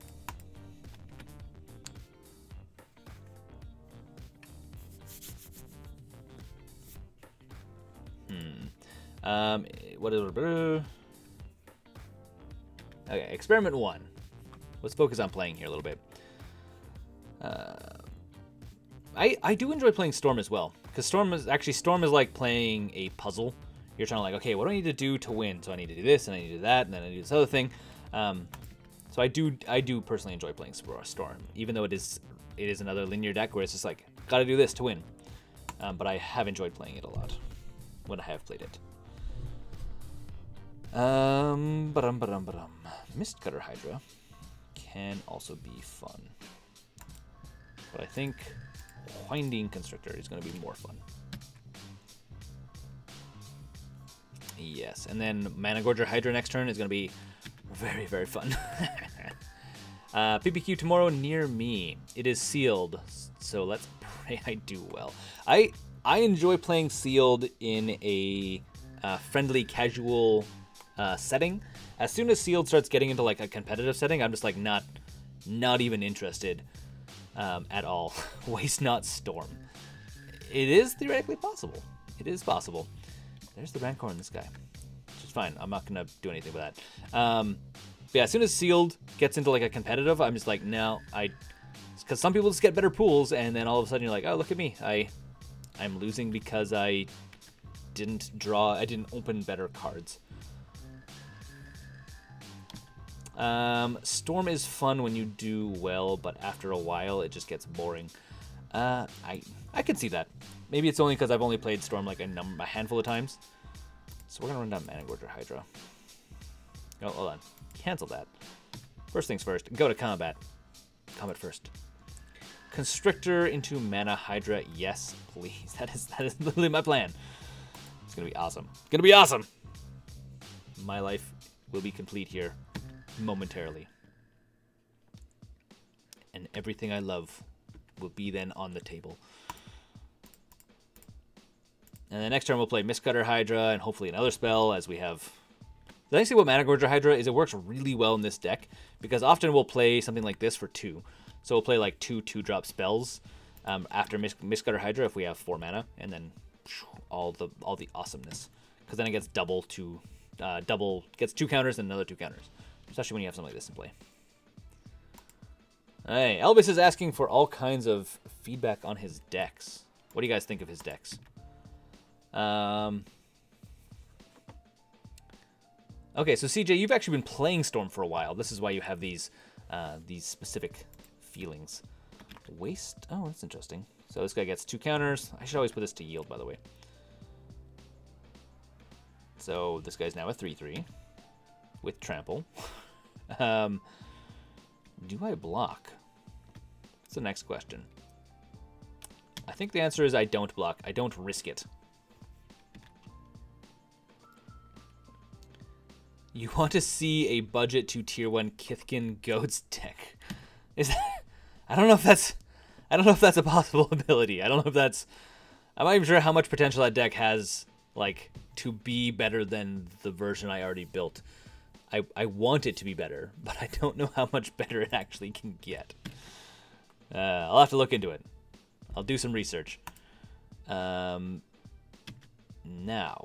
Winding Constrictor. Oh my god. Sweet bejeebas. So here we go with the Mana Gorger. Getting 2 counters. Then we play a Mistcutter Hydra. Gets another 2 counters. So what is it we got up here? What is Elvis showing to us? It is Black Green Undying. Ooh, interesting.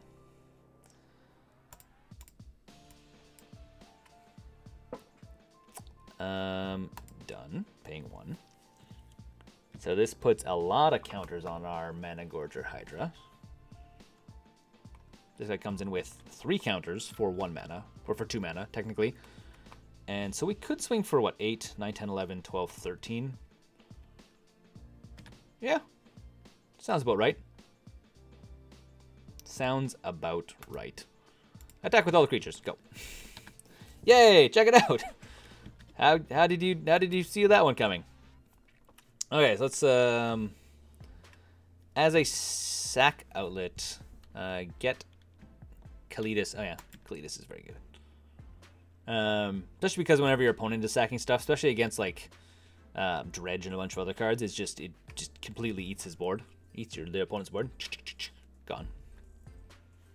Do I have all this stuff? How much stuff am I missing out of here? Missing a couple. I don't have any Kalidases.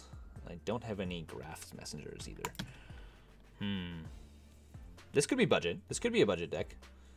The big one is Assassin's Trophy and Thoughtseize, which is an easy replacement.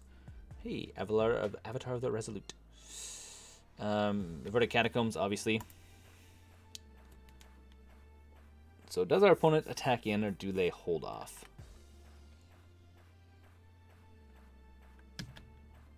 They play Scoos. I think the problem our opponent has right now is, yeah, they're not going to win. So we're going to go to sideboard. Going to game 3. And I don't think we run it. I think we still run it back as is. Not going to change anything. The thing about mana bases can easily be made into a budget deck. And you can always make a deck, like this Hydra's deck has a very budget mana base. And just slowly upgrading the mana base makes the deck just surprisingly more consistent. I have for the paper version of this deck that I own, I have a upgraded mana base for it, and it's just so much more consistent.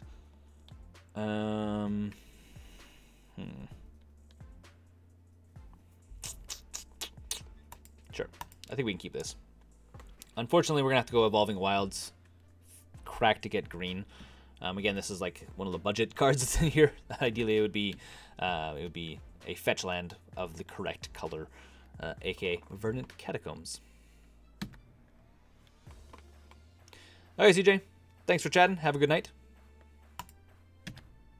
You may already be gone by the time you see this, depending on how much lag there currently is with the thing.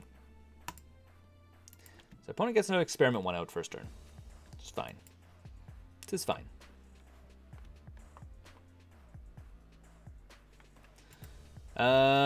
So where should I post the viewer decks?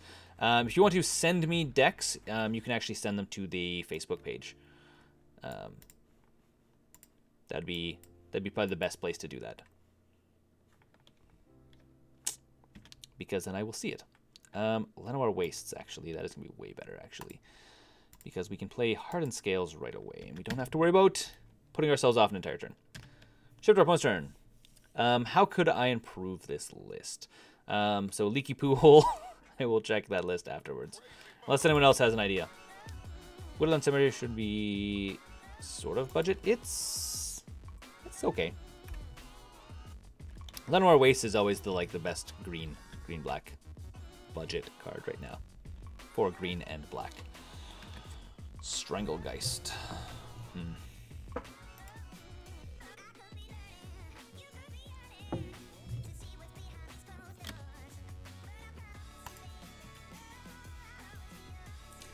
Okay, opponent's swinging for 4. Which means we need to get stuff onto the table in a very fast kind of way.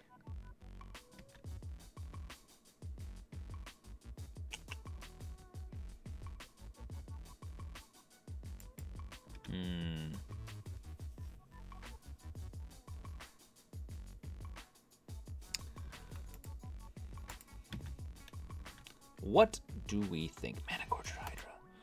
So that's going to be our next turn, next turn play.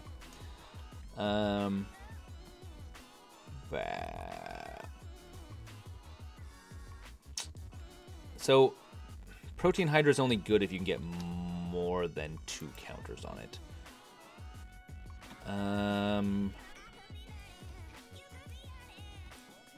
So I think we're going to run down the Feral Hydra for a whopping 1 counter on it. And then we're going to probably throw him in front of something like Experiment 1 or this guy. Gonna be the plan. Gonna be the plan. Budget-ish. Is this video, is this full video going to be uploaded to the channel? I missed the first part. It will be. Usually just the live streams, I just upload them after the fact. So you guys can see the entire thing. The first little bit may have been cut off because I ended up having to stop it because I was having really, really bad leg issues, which looks like they're mostly fixed. Looks like there's been a couple issues since we've started. So yeah. Version of the deck costs and upgrades mana base paper. What? Pauper deck? Sorry, I don't understand the question. Don't understand the question.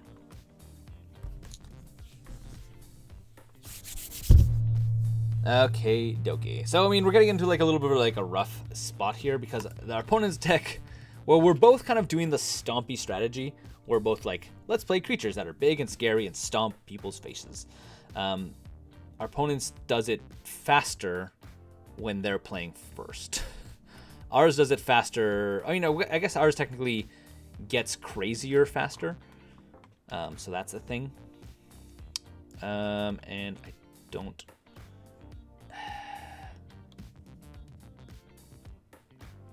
3, 4, 5.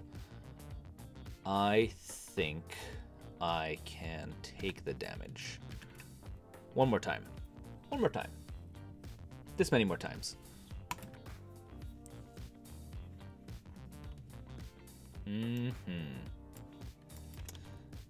Okay.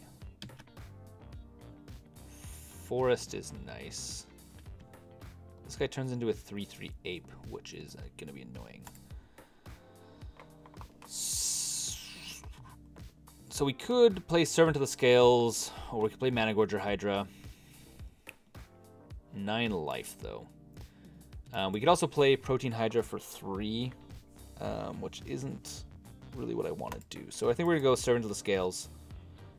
Protein Hydra on 1. And then next turn we're going to block no matter what. And we're going to put the counters from this onto Protein Hydra. Yeah. Gonna be the plan. Phyrexian Arena is crazy and people put it in Enchantment Destruction just for it. You don't see as much these days people putting in Enchantment Destruction directly for Phyrexian Arena. Is Hydratron a thing?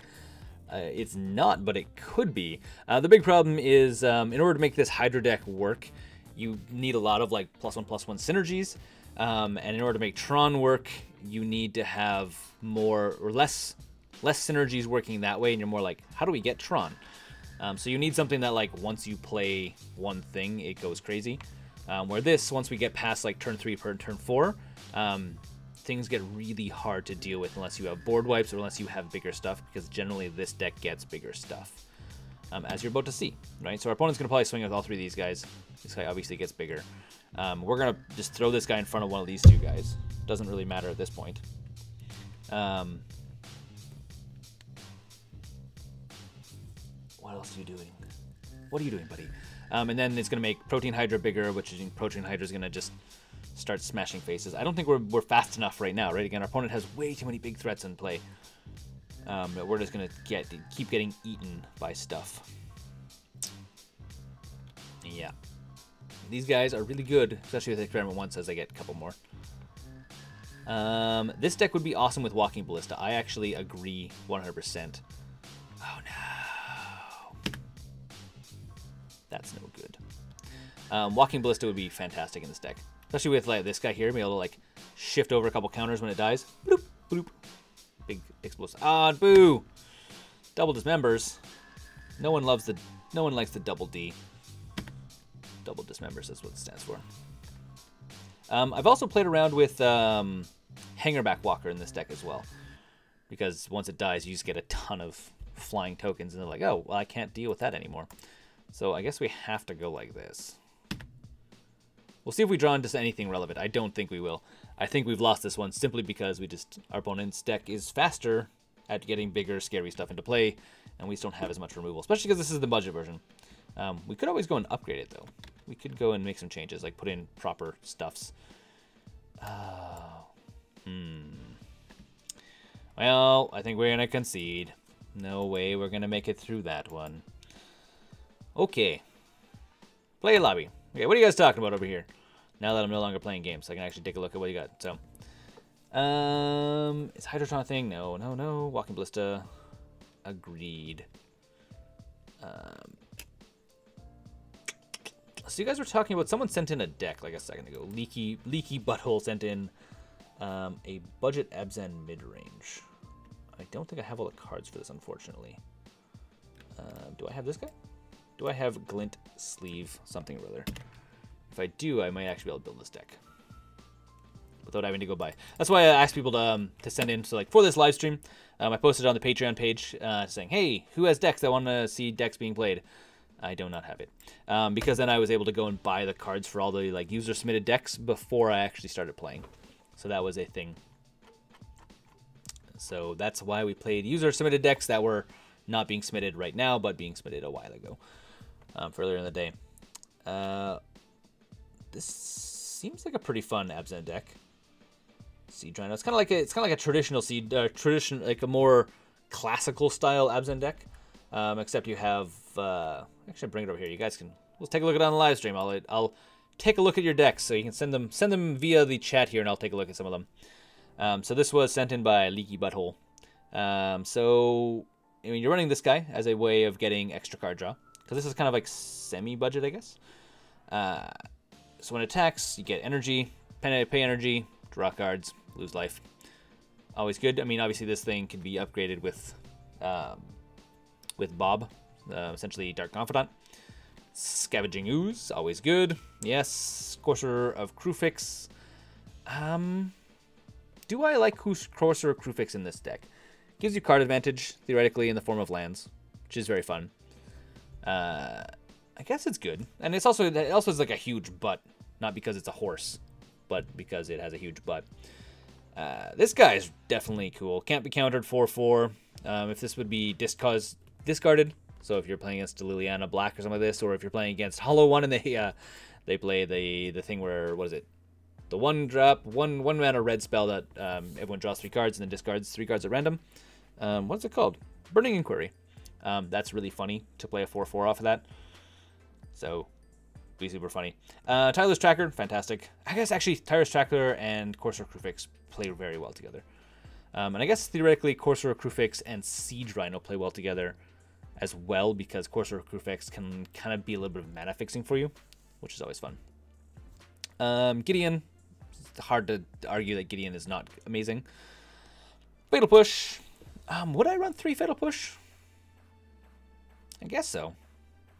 I mean, I feel like you could be running Assassin's Trophy in here instead of Fatal Push, to be honest. Like, yeah.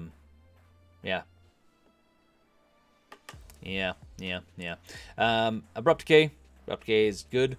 Actually, maybe in against this deck, because you're playing a mid-range deck. You're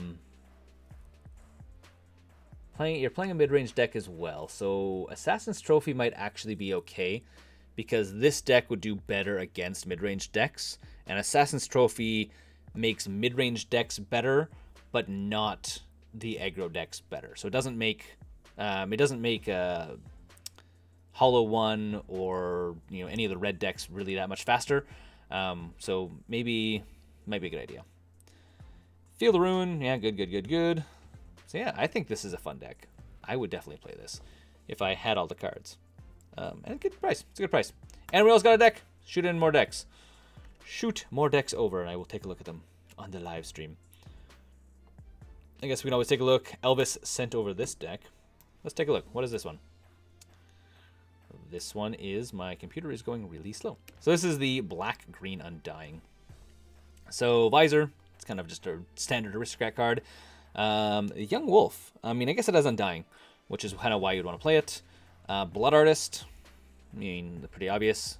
Get life. So it's basically, it's being so far it looks like Black-Green Aristocrats.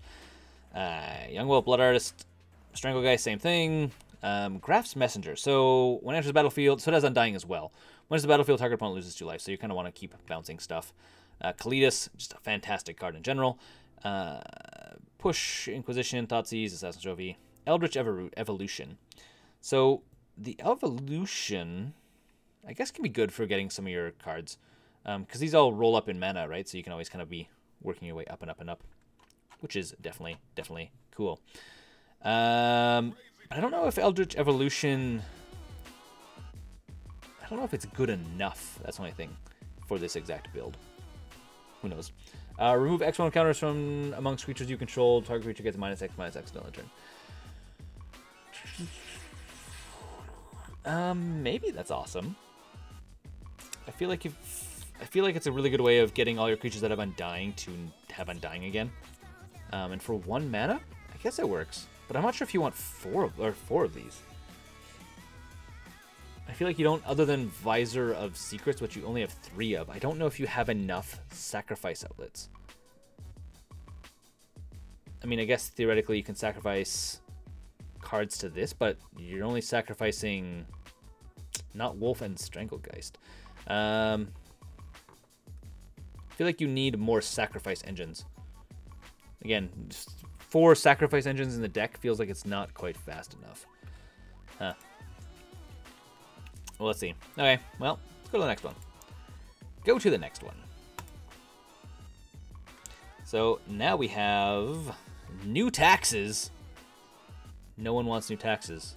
Literally, that's what every politician runs their campaign on, is cutting taxes, not implementing new taxes. Leaky poo hole, you're never going to be president. Never going to be president with decks like this. It should be other taxes or the taxes no one wants. I don't know. I'm not even sure what I'm talking about anymore. Scholar, yes. So we have, standard. Liliana the Last Hope. So what would Liliana the Last Hope be doing in this deck? Let's see if we can open her up into a new tab. So we can see the card bigger, or at least see the text on it. And that's not really doing too much there either. So this puts up 2 cards of your library into your graveyard. Then you may return a creature card from your graveyard to your hand, which is a really good ability. I guess she kind of slows stuff down a little bit. Keep hitting Q, by the way. Yeah, I'm not sure if I like Liliana the Last Hope in a taxes deck. Push is good. Inquisition Path. So this is kind of like a taxes control, which I guess theoretically can work. Ooh, 4 relics in the main board. Whew. Someone's been playing against Hollow One a lot, or lots of decks a lot. I mean, you do have a lot of stuff in here that. I mean, this is like a really big control shell. I think what you're probably gonna want in this deck here is you may want to pull out Liliana the Last Hope, and you may want to actually throw in another couple Thoughtseizes. So you're running 4 and 2. So you probably need 1 more Thoughtseize and 1 more Inquisition, or 3 and 3. Getting rid of Liliana the Last Hope, and probably getting rid of Cast Down, to be honest. I don't know if Cast Down is good enough compared to Path Exile and Push. Lingering Souls is really good in this matchup. Something you might want to consider in this deck as well, possibly. Actually, no, not really. As I say, you might want to also consider Smuggler's Copter, but I don't think it's actually worth it. I do like the 4 relics, though. It's a really big meta call, but I actually really like it. I think it's really cool, actually. And obviously, Eldrazi Temple, Field of Ruin, Godless Shrine. Something you may want to consider... actually, maybe not. Maybe not. I was going to say you might want to consider putting in a Seagate's Passage, but I don't think it's going to be good enough. You have a lot of stuff in your hand that you're going to be using control-wise. So, yeah. I understand you used Liliana to pick off some aggro decks, but I don't think it's good enough for the kind of aggro decks you see these days.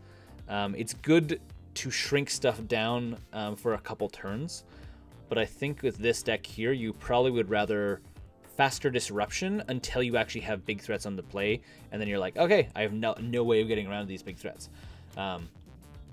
Yeah. Also, I almost think you kind of want multiple Eldrazi displacers. Yeah. I feel like you don't have enough stuff also to deal with your Wasteland Strangler currently. I mean, Wasteland Strangler is really good for pulling cards out from underneath of Flicker Wisp. Really good for pulling stuff out of Tide Hollow Scholar, but right now, the only cards you really have are Tide Hollow Scholar and Path, which you're only running 3 and 3 of, and you're running 4 Wasteland Stranglers. So I feel like you're going to run into the problem regularly where you're just not going to have, I guess theoretically Relics as well put stuff into the graveyard. I retract my statement. With Relics, you actually will have fun. Yeah, interesting deck.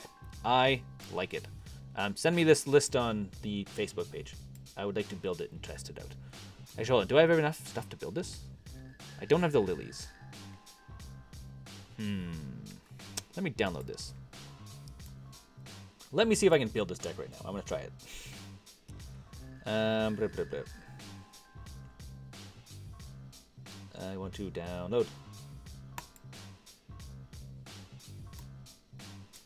Alright, let's see if we can build this deck. See if I have the stuff to build this deck. So, new Death and Taxes. User, new tax. What am I missing? Obviously Lily. I'm missing the last Wasteland Strangler. And I'm missing Steam Vents. Oh, or more Shambling Vents. I don't think I want that many Shambling Vents. I want to make a few changes to your deck. And then we're going to try and build it. So let's go. Pulling out these guys. Obviously I don't have them. Reality Smasher. I don't have an extra Reality Smasher. I don't know if I want that many Reality Smashers, honestly. Sideboard-wise, we're also going to have to remove some stuff I just don't have. Shambly Vents, you come out. In replace, we are going to go with Concealed Courtyard. Concealed. Relic works for, yeah, processing abilities as well, which is very cool. What do I?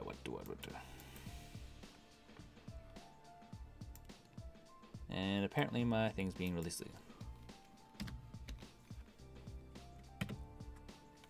Lily Anna is surprisingly clutch. I'll try her on X-Mage later on. I want land.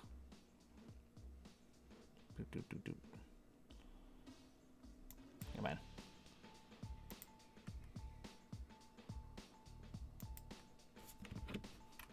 Why you not show my stuff? Why you so slow? Diego, showing a deck list here.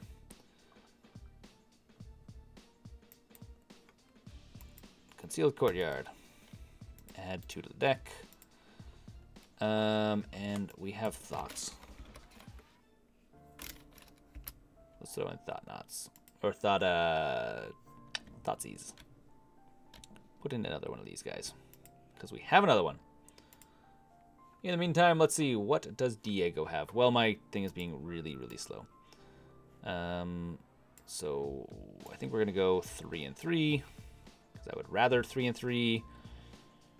And I think, realistically, having an extra Eldrazi Displacer is going to be better. Dun, dun, dun, dun. Okay, so Diego, you're throwing in an Amonkhet red-black zombies deck. What am I looking for? I guess I can just go like this. Add 1 to the deck. Okay. What do we have here? Bring it over so you guys can take a look at what we're looking at. Let's take a look at what we're actually looking at here. So we got a bunch of mountains, Forbidding Ruins, Fatal Pushes, 3 of them, Fiery Temper. So Diego, is this supposed to be 4 standard or just like an old standard deck? Because I mean, there's a few cards in here that I'm like, I don't know why you'd want to run these. at all, to be honest. Haunted Dead, I don't think running as a 4 is ever going to be really good enough for you, to be quite honest. Simply because the fact that you're constantly discarding cards is really hard to play. Like, they were playing one of them in Dredge for a while to see how it plays out, and it's just like, more often than not, you're like, I don't want to discard this.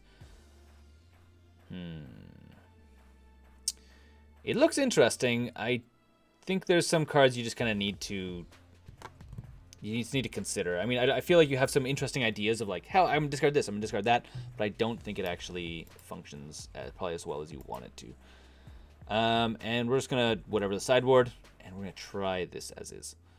So control side, yeah. So it's basically gonna be a control taxes deck from Leaky Poo Hole. It's the submitter of the deck. And new tax. New tax. Starting game. See how this plays out. I think this may actually be my last game of the night, as I am starting to get tired from streaming for 3 hours. This is a good opening-ish hand. Basically going to be Inquisition. Turn 2, we don't have anything, but just fine. But we do have other things. Verdant Catacombs. Could be Jund. Could be the Rock. And not Dwayne Johnson style Rock, but the other kind of Rock. And I think we take a look at our opponent's hands, see what they're playing. What is our opponent playing? Inquisition in like a Death and Taxes style deck is not something you like ever see. Ever. Opponent cracks Catacombs. In response, gets a tomb. And it is definitely Jund. Well, so we have to get rid of Liliana, unfortunately. Like that is our option. Lightning Bolt we don't really care about. I mean, we do care about it, but we don't care about it. We have to get rid of Liliana. Because Liliana will slowly destroy all of our stuff and everything we care about. Joshua, welcome. This is fun. I'm off to bed. Okay, have fun, Joshua. Opponent plays Tarmogoyf. Okay, I can't. Someone that has last name Overwatch. If Summer Bloom were still legal, I'd send you a Bad Bloom deck. That is turn 2. That'd be cool. I mean, obviously, if it was still legal, so that's the problem. When you're thinking of streaming again, I honestly would like to stream once a month, probably at the end of the month, like the last Friday of the month, would be my like ideal plan for streaming. If you guys are wondering, because I don't want to do it all the time. Oh, Eldrazi, this is really good. Well, let's do that then.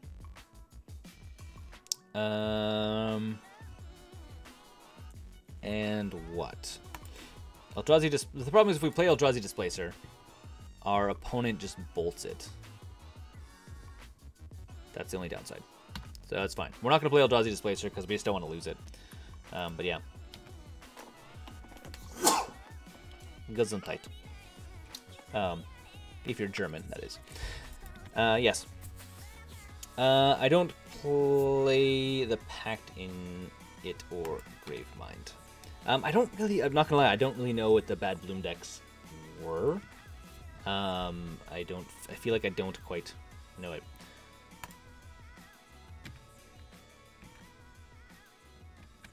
Okay. And I kind of want our opponent to bolt our face a little bit. But I don't think he's gonna fall for that one. Ooh, why hello there. Fancy seeing you at this establishment. My double Eldrazi Temple playing a Reality Smasher on turn 3. Everyone loves a Reality Smasher. And I think our clock is faster. So I think we just go swinging with Reality Smasher every single turn. Sexiness. Ooh. Got chills. And then I think we're going to play, next time we're going to aim to run out the Lingering Souls. So he's bolting our face, which means we can now actually next turn we can play the Eldrazi Displacer technically. Oh, he's trying to up his clock by making Tarmogoyf bigger. Ooh. Ooh, indeed. Oh, man. Our opponent got the nuts. Craziness. Okay, well, that's, that might be a game. Maybe not. He's choosing us to discard a card. Godless Shrine, maybe? Maybe Caverns? I guess Caverns. Caverns doesn't go. Adrian, do you think it's more fun building on a budget? I don't know if it's necessarily more fun. For me, I get personal satisfaction on making a budget deck and saying, hey, do you want to go play Magic? Why don't you play Magic and you don't have to spend $1,000 and have a deck that still plays well? I personally get satisfaction from that, and I think it's fun saying, like, being able to show people that. That's kind of why I do the channel. So I think it's fun building on it. Sometimes it's fun, sometimes it's really frustrating. A lot of times when you're building on a budget, you tend to build more janky stuff. And that is fun. That's fun to be like, hey, well, I don't have all the monies that I need. So here's something cheap and janky. So we kind of have to leave this guy up. We could technically 1, 2, 3, 1, 2. I think we're gonna go this way. Playing the Eldrazi Displacer because we can use it to flicker one of these guys and make it so our opponent can't attack with it.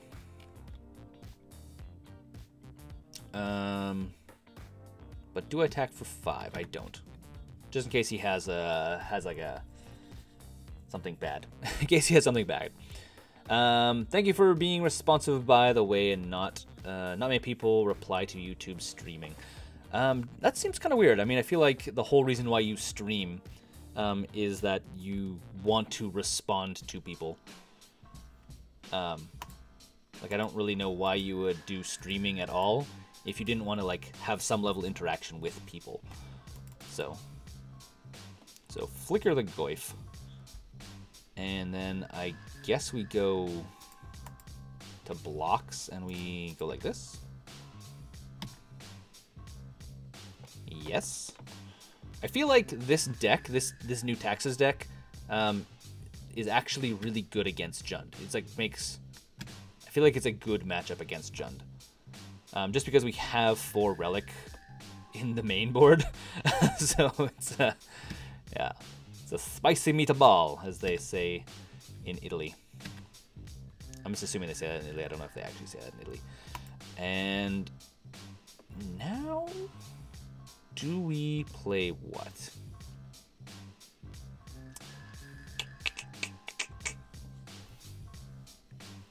Does our opponent have a sorcery in the graveyard?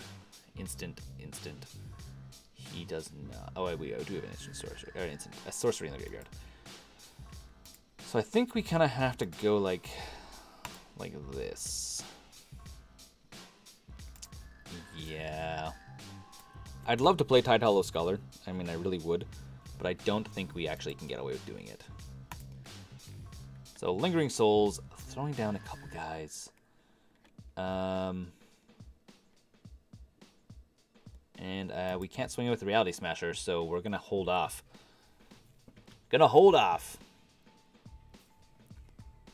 I mean, we could have played Tide Hollow Scholar, but I mean, he has a single card in hand, so maybe not as much stings. What do you guys think about this list? Check out Elvis's list. I'm not sure what it is, but check it out.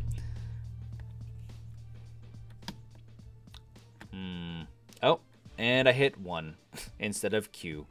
That's lame. God damn it. That was me fumbling the keys there, guys. Mostly because I have the mic in front of me and I don't see the keys very well. I meant to actually use to flicker one of these guys so they can't attack in. Super annoying. Well, let's chump for days, I guess. Lame sauce for days. Play doubles? Yeah, play 2 blockers.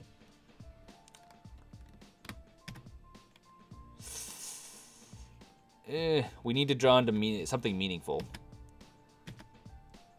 What do we have? Another Displacer. Seems pretty meaningful.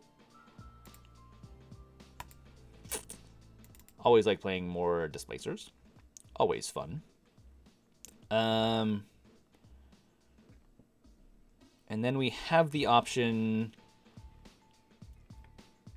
Hold Up Flicker or Lingering Souls. I guess we go Lingering Souls. Pay a life puts us in bolt range, unfortunately.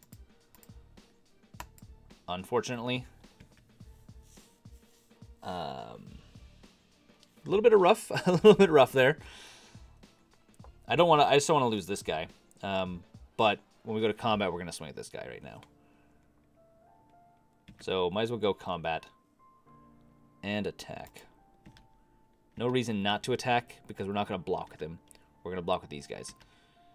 And worst case scenario, we're going to block with the Displacer. Oh, and I should have played the Godless Shrine, but I didn't. Extra mana would have been nice because we could have flickered things more than we can.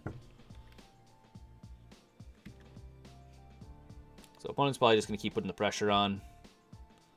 So we need to play the spirits.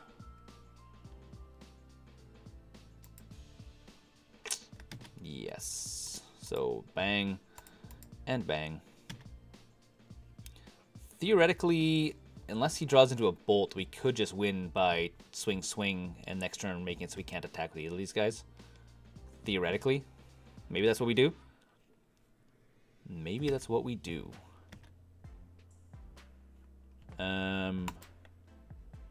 The other option is also playing Tidehollow Sculler. Tidehollow Sculler.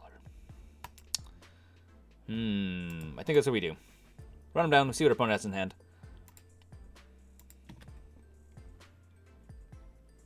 Opponent has a land in play. Okay.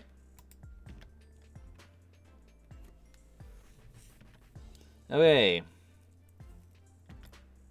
Swinging for 5. Oh, I could have attacked him with this guy as well. Dang it. Should have attacked in with that. Oh well. Then he would not have been able to crack either of these things. That was a misplay on my part. Okay, so here we go. Temple. I've had a couple misplays. I feel like it's because I've been playing for like a number of hours, which is not very good. And then again. Oh. Targeting this guy. Goodbye. Thanks for doing the thing where you attack in and then let me attack back on the backswing.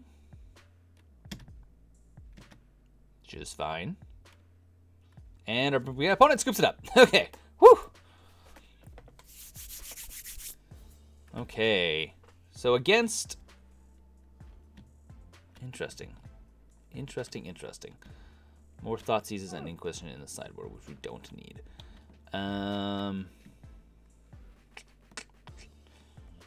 Do I want to play Blessed Alliance? I don't think I do want to play Blessed Alliance. I don't think I want to play Day of Judgment either. I think we bring in this guy in exchange for a Wasteland Strangler. That's all we do. I think that's all we need to do. Again, we're generally pretty well positioned. This deck looks like it's very well positioned against Jund already. So I'm kind of just tempted to say, hey, we'll keep playing this. This is a very fun... I will give you Leaky Pool. This is a very fun deck so far. But mind you, I'm a huge fan of like every single Taxes variant out there. So I think we can keep this. I'm interested to see how this deck performs against faster decks. Because I wonder if this is the direction that the Taxes... So basically, this is no longer really a Taxes deck. It's really just like a black-white Eldrazi deck. Because the Taxes is... there's specific cards that really make a Taxes deck. Concealed Courtyard. Into an Inquisition. See what our opponent has. So I've often find it harder against aggro matches. So again, we need to get rid of Liliana. And because we're technically a mid-range deck, we're okay with Assassin's Trophy. Any kind of Taxes variant-ish deck is theoretically a mid-range deck. So at like turn 3-4 is where it should be locking you down. So you do find to play against hard to play against aggro matches. Okay.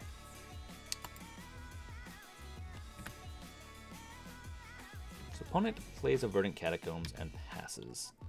The thing is, I feel like our opponent is probably going to be thrown off as well, almost strictly because you would expect this specific deck to also be running the Taxes package, and it's not running Taxes package. It's not running the Leonid Arbiters, it's not running the Thalias, it's not running any of those cards. Okay, so what do we want to take out? We could take a push, to take a bolt. I think, what would we rather our opponent spend his energy on? I feel like taking bolt from him. I would rather him waste path on this thing rather than push on this guy rather than push on our Thought-Knot Seer. So let him go ahead and let him kill our guy. So he's gonna get bolt back because bolt can't touch Thought-Knot Seer, but push can't touch Thought-Knot Seer, but push can touch Thought-Knot Seer. Yes, that came out in a very weird way. Magic Man, you're back. Yes, I'm still playing. I'm playing really long because my wife is at a Christmas party, so I don't have any responsibility. No wife tonight. Wife free, I am. So we know with our opponent having Assassin's Trophy now. But there's a Blackleaf Cliffs, and he's used push. So our opponent has Lightning Bolt and Assassin's Trophy is what we do know. So, there's our push. We're getting a lot of removal that we don't really need right now. We could run down Thought-Knot Seer. And I think that's what we actually do. We run down Thought-Knot Seer. We grab Assassin's Trophy because that's the one thing that's actually can kill Thought-Knot Seer really well. Other than that, he has to actually get rid of a permanent. And because he's already cracked his fetch land, he loses a lot of value. If he would have held up, he could have Assassin's Trophy this guy away. Oh, he's holding up mana for Assassin's Trophy. Oh, he's going to play it because it's when it enters play. I see what he did there, opponent. And yes, I will go get a land. Please. Plains. Actually, I guess theoretically black would have been better. But we have black and white here. So our opponent gets to draw a card, and then we get to pull the best card out of their hand, which is very fun. It's a very cool list. This is actually a list, Magic Man, from Leaky Poohole. Sorry, I'm a 12-year-old inside. I still think things like that are funny. So Bolt, Anger. Anger doesn't really touch most of our stuff, which is really funny. Which is actually really, really funny. But do we take Anger anyways? No, I think we take Bolt. Our opponent is expecting to see the Taxes cards. He's expecting to see Liliana. He's expecting to see Thalia. He's expecting to see Leonid Arbiter. I mean, Tidehole Scholar is in this deck. So those are the cards. He's expecting to see Flicker Wisp. And he's not, because none of those cards are in this deck, in this list. It's just super funny. Poor opponent. Sideboarded against the wrong deck, technically. Okay. How did the interaction work? How did that interaction work? Okay, so I played Thought-Knot Seer. So if anyone was wondering how that Thought-Knot Seer thing had worked, I played Thought-Knot Seer. When Thought-Knot Seer comes into play, the ability goes on the stack that says when it enters the battlefield, this happens. So that ability goes on the stack. My opponent, in response to that ability, I think we're going to go like this. We're going to go Relic. My opponent, in response to that ability, goes on the stack, knowing that I will pull Assassin's Trophy out of his hand. He decides that he needs to get rid of Thought-Knot Seer because it's a 4/4 beater. Oh, and Godless Shrine. We'll just play it. We're not going to pay life for it. So he decides to, in response to that ability being on the stack, to Assassin's Trophy my Thought-Knot Seer, which means I get to go and fetch a land. So that, in response to that, on top of the stack goes, on top of the stack goes, words. On top of the stack of that goes now that he can then draw a card. So Our opponent destroyed our Thought Knots here as it came into play. So which means he then draws a card, and then as it resolves, I get to then take a card out of his hand. Wow, that was really hard to explain. My brain functions at about 12% capacity right now. Path to Exile can be exiled out of our hand. Okay, well, things and words and stuff and Eldrazi temples. Okay, well, we need stuff. Did that make sense, by the way, that the whole, like, enter the battlefield trigger goes on the stack, and then he did something in response to that trigger being on the stack, which then made something else happen? Yes. We're going to get rid of Caverns because we don't need it anymore. So one thing about Magic that is a little bit complicated is how all of these crazy triggers work and resolve. So, yeah.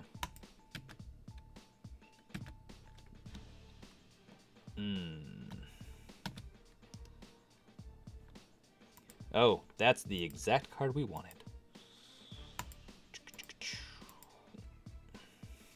So we're basically going to play double Lingering Souls, especially because our opponent is the one that discarded Anger of the Gods. Sucker. So even if our opponent decides he's going to make us sack a creature, we still have a lot left over.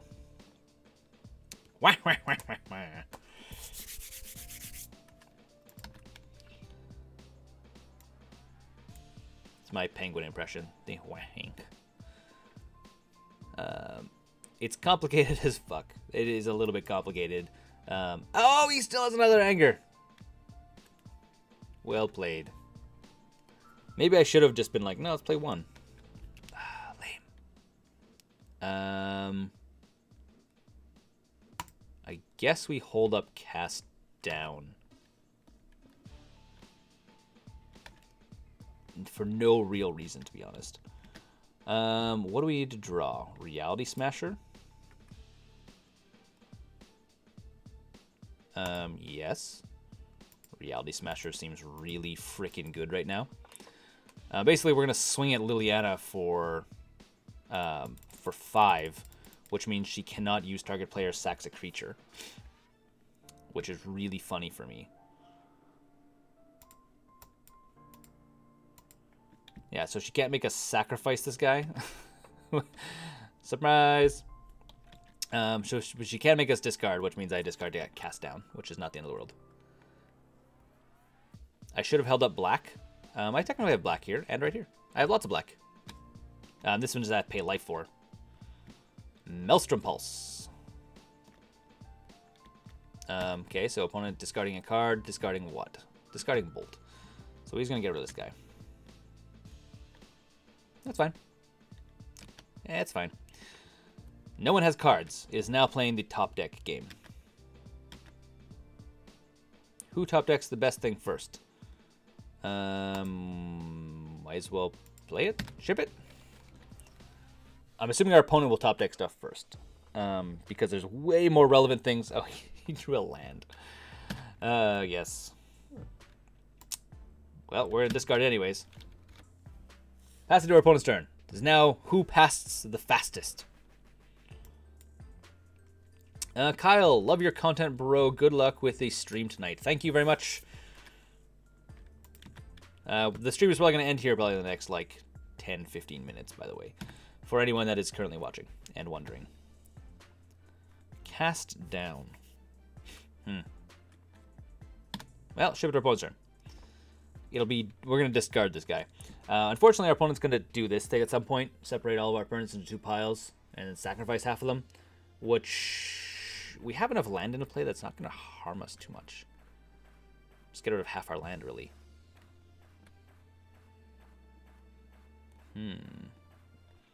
Indeed. These draws have been amazing, I know.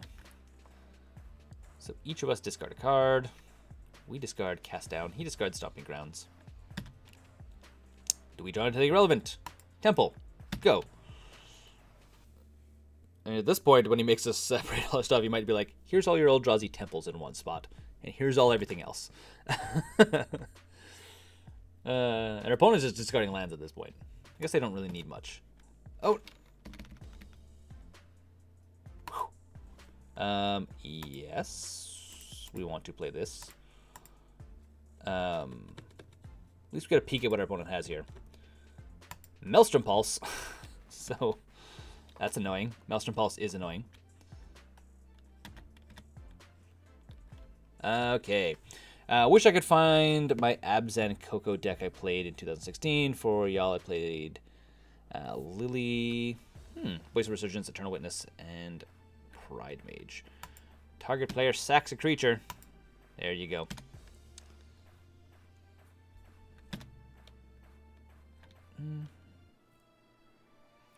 Bile Blight main deck back in like Standard was awesome. I kind of wonder.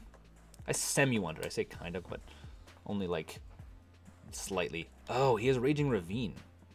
Yeah, that's going to very quickly win him the game. Very quickly.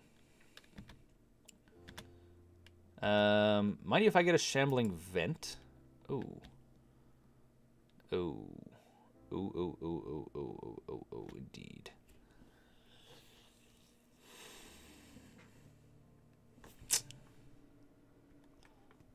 It's unfortunate. Okay, I think we're gonna scoop it. We're gonna scoop it, and we're gonna go to game 3. Mostly because Liliana has just kind of pinned us down at this point. I think we have too much removal, direct removal. So I think we're gonna go like this. We're gonna take out a couple casts down. We're gonna throw in more of this stuff.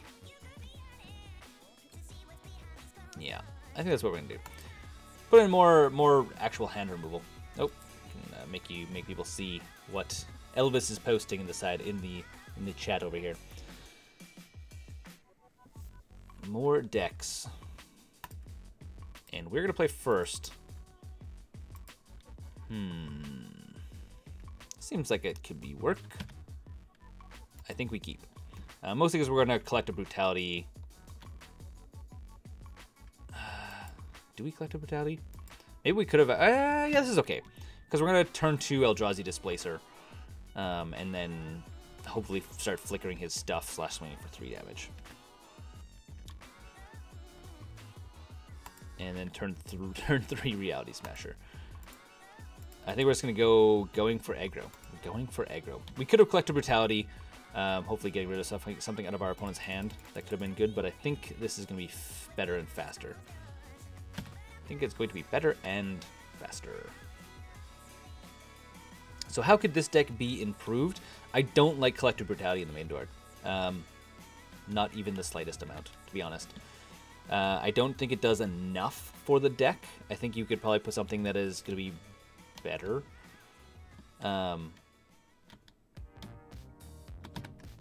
Yeah, that's so far. That's one of the things I'm seeing. I'm like, I don't like Collective Brutality.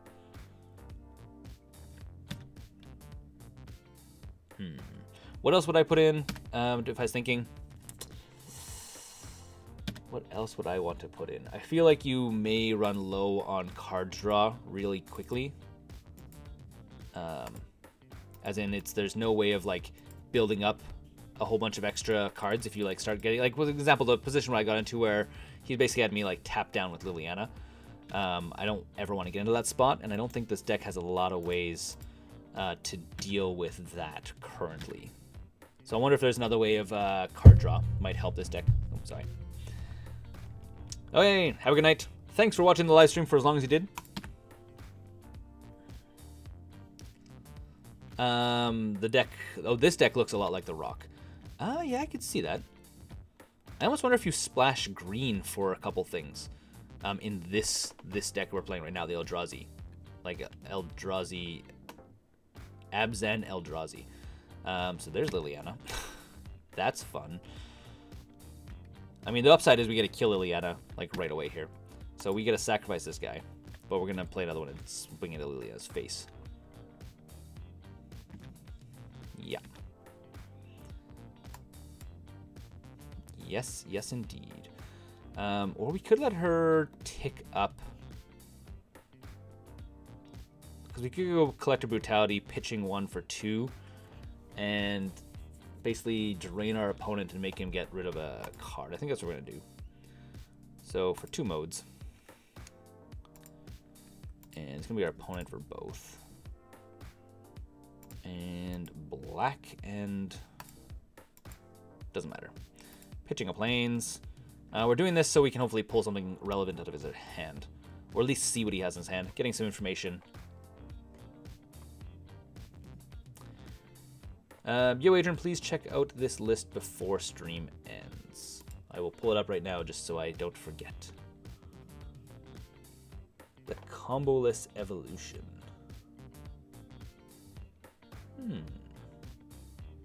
Interesting. Waiting for our opponent to respond. How would green benefit from this deck? It gives us a couple more aggressive removal cards. It means we could play Assassin's Trophy. It means we could theoretically play Maelstrom Pulse, which is really good. Those are the big ones. It basically would be a splash for better removal.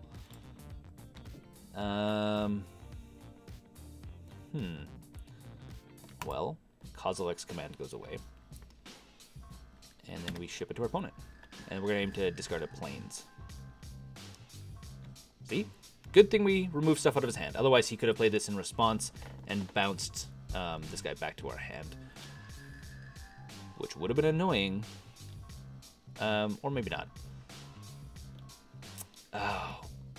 We played Liliana. Each player discards a card.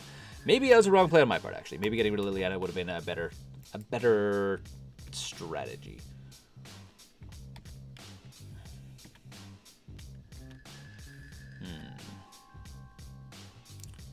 So I think we go push this guy. Thanks. And then we reality smash. Oops. Reality smash our opponent's face off. By opponent's face, I mean Liliana. The other thing about green as well is we could, in theory, play a couple other attack Liliana. We could also play a couple other things, like we could, in theory, play... I guess we don't really play fetches in this deck, because we need certain cards that are not fetchable. So playing something like Thraben Inspectors, or not Thraben Inspector, playing something like Borderland, what's it called? The green one that comes in and every single gets 1/1 counter whenever you crack a clue, and whenever you play a land you get a clue. Don't remember what it's called right now. Ooh, that guy's nice. And he's gonna Kozilek. He got another Kozilek's command, or Kolaghan's command, not Kozilek's command. Yeah. Alright. So we'll discard the Wasteland Strangler. And what is this? Hold on, what was it? He did return target creature from your graveyard to your hand. So he went to grab the Tarmogoyf. So putting our opponent down to 5. Which is fine. Which is fine. I mean, in theory, we could also play Goyfs. We have a lot of different things as well. Not sure if Goyfs are really worth it, though. And Shrine? Not paying for it. Ship to our opponent's turn. Opponent's at 5. Opponent's at 5. Unfortunately for him, this guy's outside of push range, so that's not very fun for our opponent. I'm trying to think of what else. Like, what else is in like the Rock that we could theoretically benefit from as well. There's a Bloodbraid Elf into a Collector Brutality. That's not bad for our opponent, I guess. Basically gains 2 life, which would be okay. Gain 2 life can give this guy -2/-2, so we can swing for more damage, I guess, theoretically. One of the two. He can't pay the extra cost for this, so he can't actually do multiple modes. And we need to play faster. We're at 4. We're at 5 minutes left.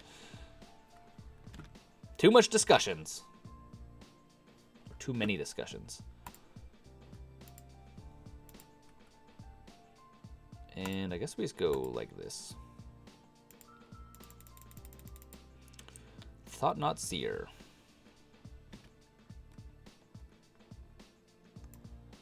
So push Confidant. I will take Fatal Push. Thank you. And ship it to our opponent's turn. Not going to swing with Reality Smasher. Hopefully we draw into a Relic at this point. That's again the one thing that this deck does lack, is there's no way of there's no way of, I guess theoretically he can shrink that Wrath the board if he wants. So Tide Hollow Sculler. Tide Hollow Scholar. Yeah, there's no way to like draw extra cards if you get into like the pinch where you're like, hey, I need to do this. So that's definitely one thing this deck lacks a little bit of. Is card draw. Abzan Rock deck, essentially. Why is it called the Rock? Not really sure.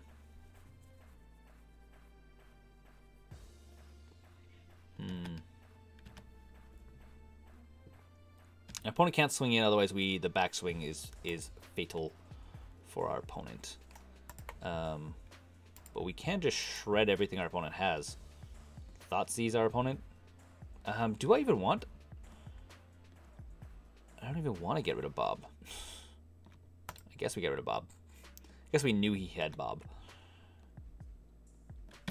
Alright. Keep going to our opponent. Fred Pizza. Yo, I'm a big fan of your channel. Thank you. What's your favorite deck, Fred?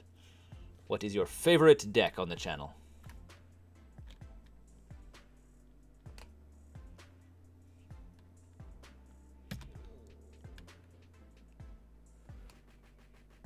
At this point, it's basically who can go wider faster. And it might be me. Also, whoever draws into removal faster might also be a thing. It looks like he drew into a lightning bolt, the way he was wanting to tap. And this makes it very difficult for our opponent. Obviously, he will have to respond to it, so he'll probably bolt Thought Not Seer in response. It's either Thought Not Seer or it's Tide Hollow Scholar. It's going to be Thought Not Seer, which is actually not better. Opponent draws a card.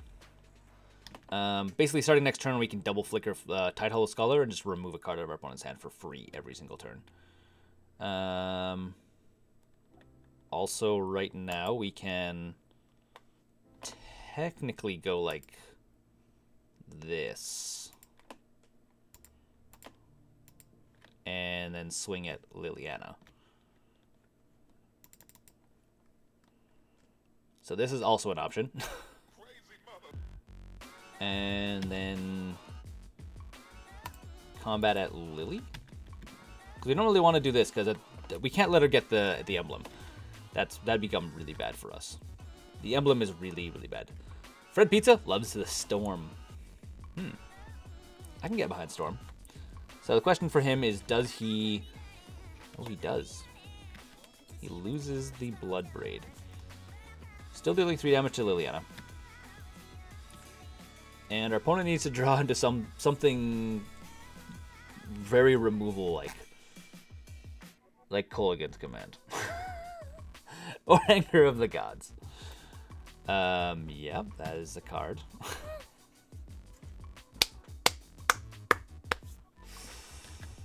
Oh, Anger.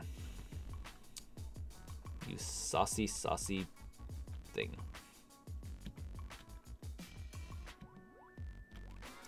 And we can't block, otherwise we exile both of these guys. Which actually may not be the end of the... Oh, no, this guy dies. Oh, no, he doesn't. He goes down to 1.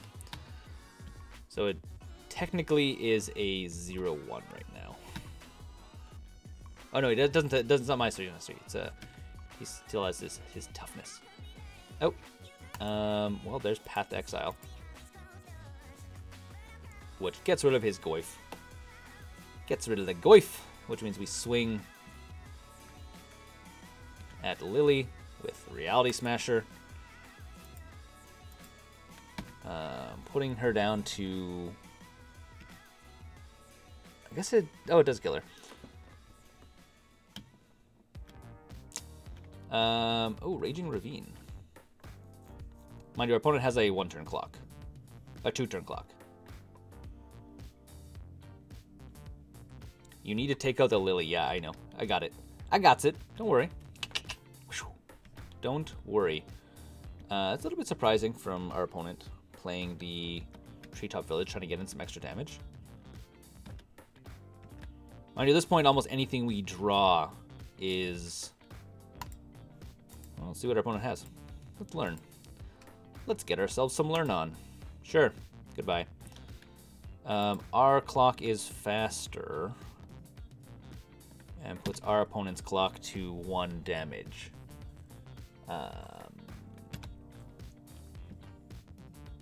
So he actually needs to leave both of these up and make them both into creatures next turn. Oh. Our opponent skipped through to our turn. I didn't realize it was our turn, okay? Yeah, I didn't realize it was our turn. Oops. Don't kill us. Oh, no, he's fine. I didn't realize it was our turn, which is super duper annoying. Oh, interesting. Our opponent's going to gain a bunch of life now. Mind you, we have Lingering Souls, so we're going to just Lingering Souls stuff into existence. Our opponent should have died last turn. I should have swung at this guy, and our opponent dies. So, Lingering Souls. 1, 1, 1.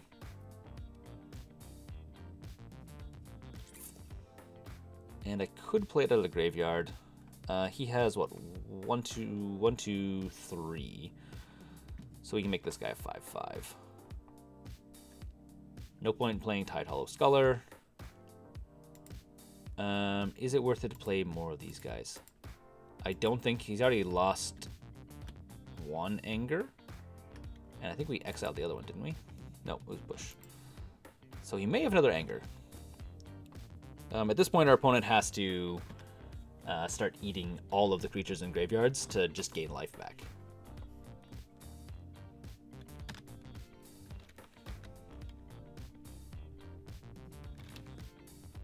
Gain all of the life back. So he gains 3. We still have lethal on board. He can gain more. He can eat a whole bunch more, though. But I don't know if it's... so close. So close. And I'm also at 56 seconds left. Which is enough to close out the game, theoretically. It's been a good game. It's been a good game. Again, if he attacks in, I'm not going to block anything. Let our opponent attack. See how what I care.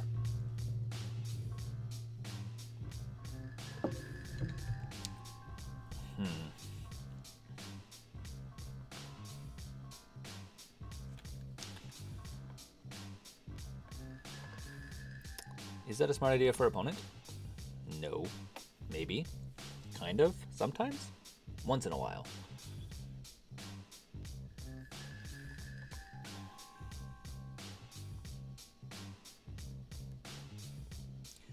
I do like the deck. I do like the deck a lot, actually. There's definitely a few little tweaks I would want to make, and I would want to make it a little bit more control-y, because I feel like against, again, Jund and stuff like that, so it's okay. But there's going to be against a couple other decks that it's going to have a really hard time with, such as Hollow One, I think it would have a really hard time with. So there's the Goyf coming back. Another Goyf. Shamble Events. Well, I guess we can play this guy just to get more bodies on the table. And then I think we swing for 4 in the air. Combat.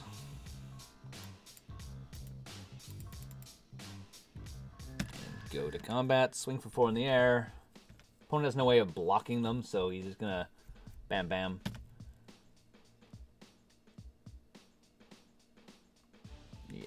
Yep. I don't think there's any other creatures in the graveyard. So as long as we don't die, which may actually be a problem right here. So 4, 5, 6, 7, 8, 9, 10. Dang it! I lost because I forgot to attack, because I didn't realize our opponent just skipped through to our turn. So no matter how I block, theoretically I lose.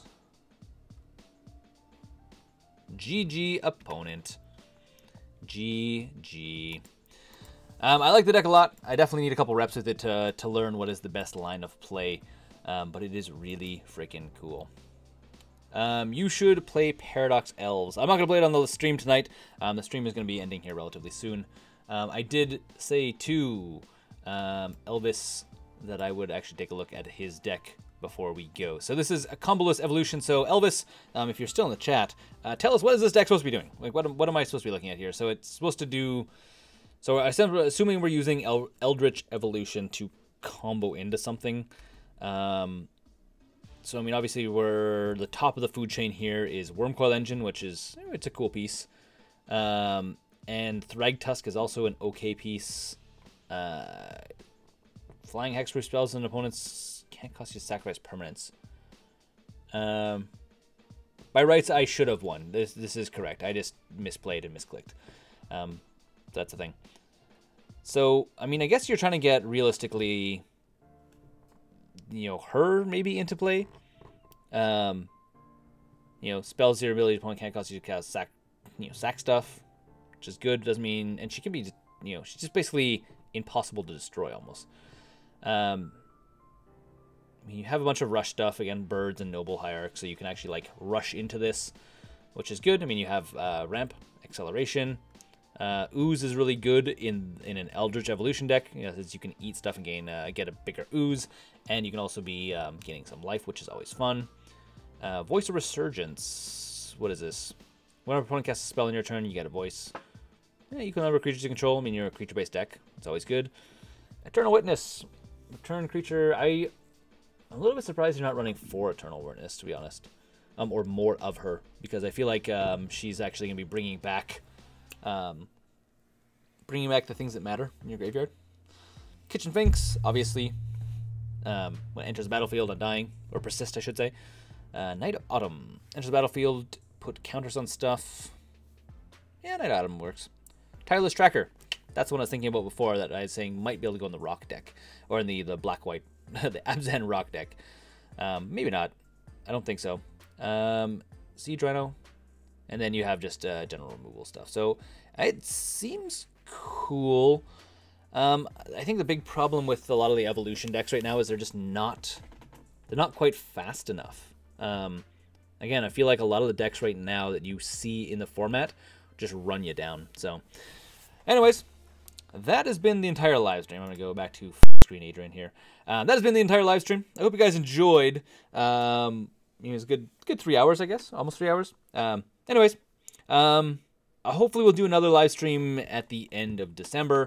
I have some time off, so you'll probably see me streaming at least at some point close to the end of December. Not necessarily on the last day, although I'll try and post stuff earlier on as well. So keep posted on that. And because I'm going to be posting, I'll post on the actual Patreon page, but the next post for the live stream will actually just be a public post so anyone can see it. So if you are not a Patreon backer, I know some of you guys are Patreon backers, you can actually go to the Patreon page and actually just become a follower, because there is a follower function where you can just say, hey, I want to follow this person and get notifications when they post stuff that is for everyone. You can go there, you can do that, it's free, it doesn't cost anything. You just have to make an account on Patreon, which takes 2 seconds.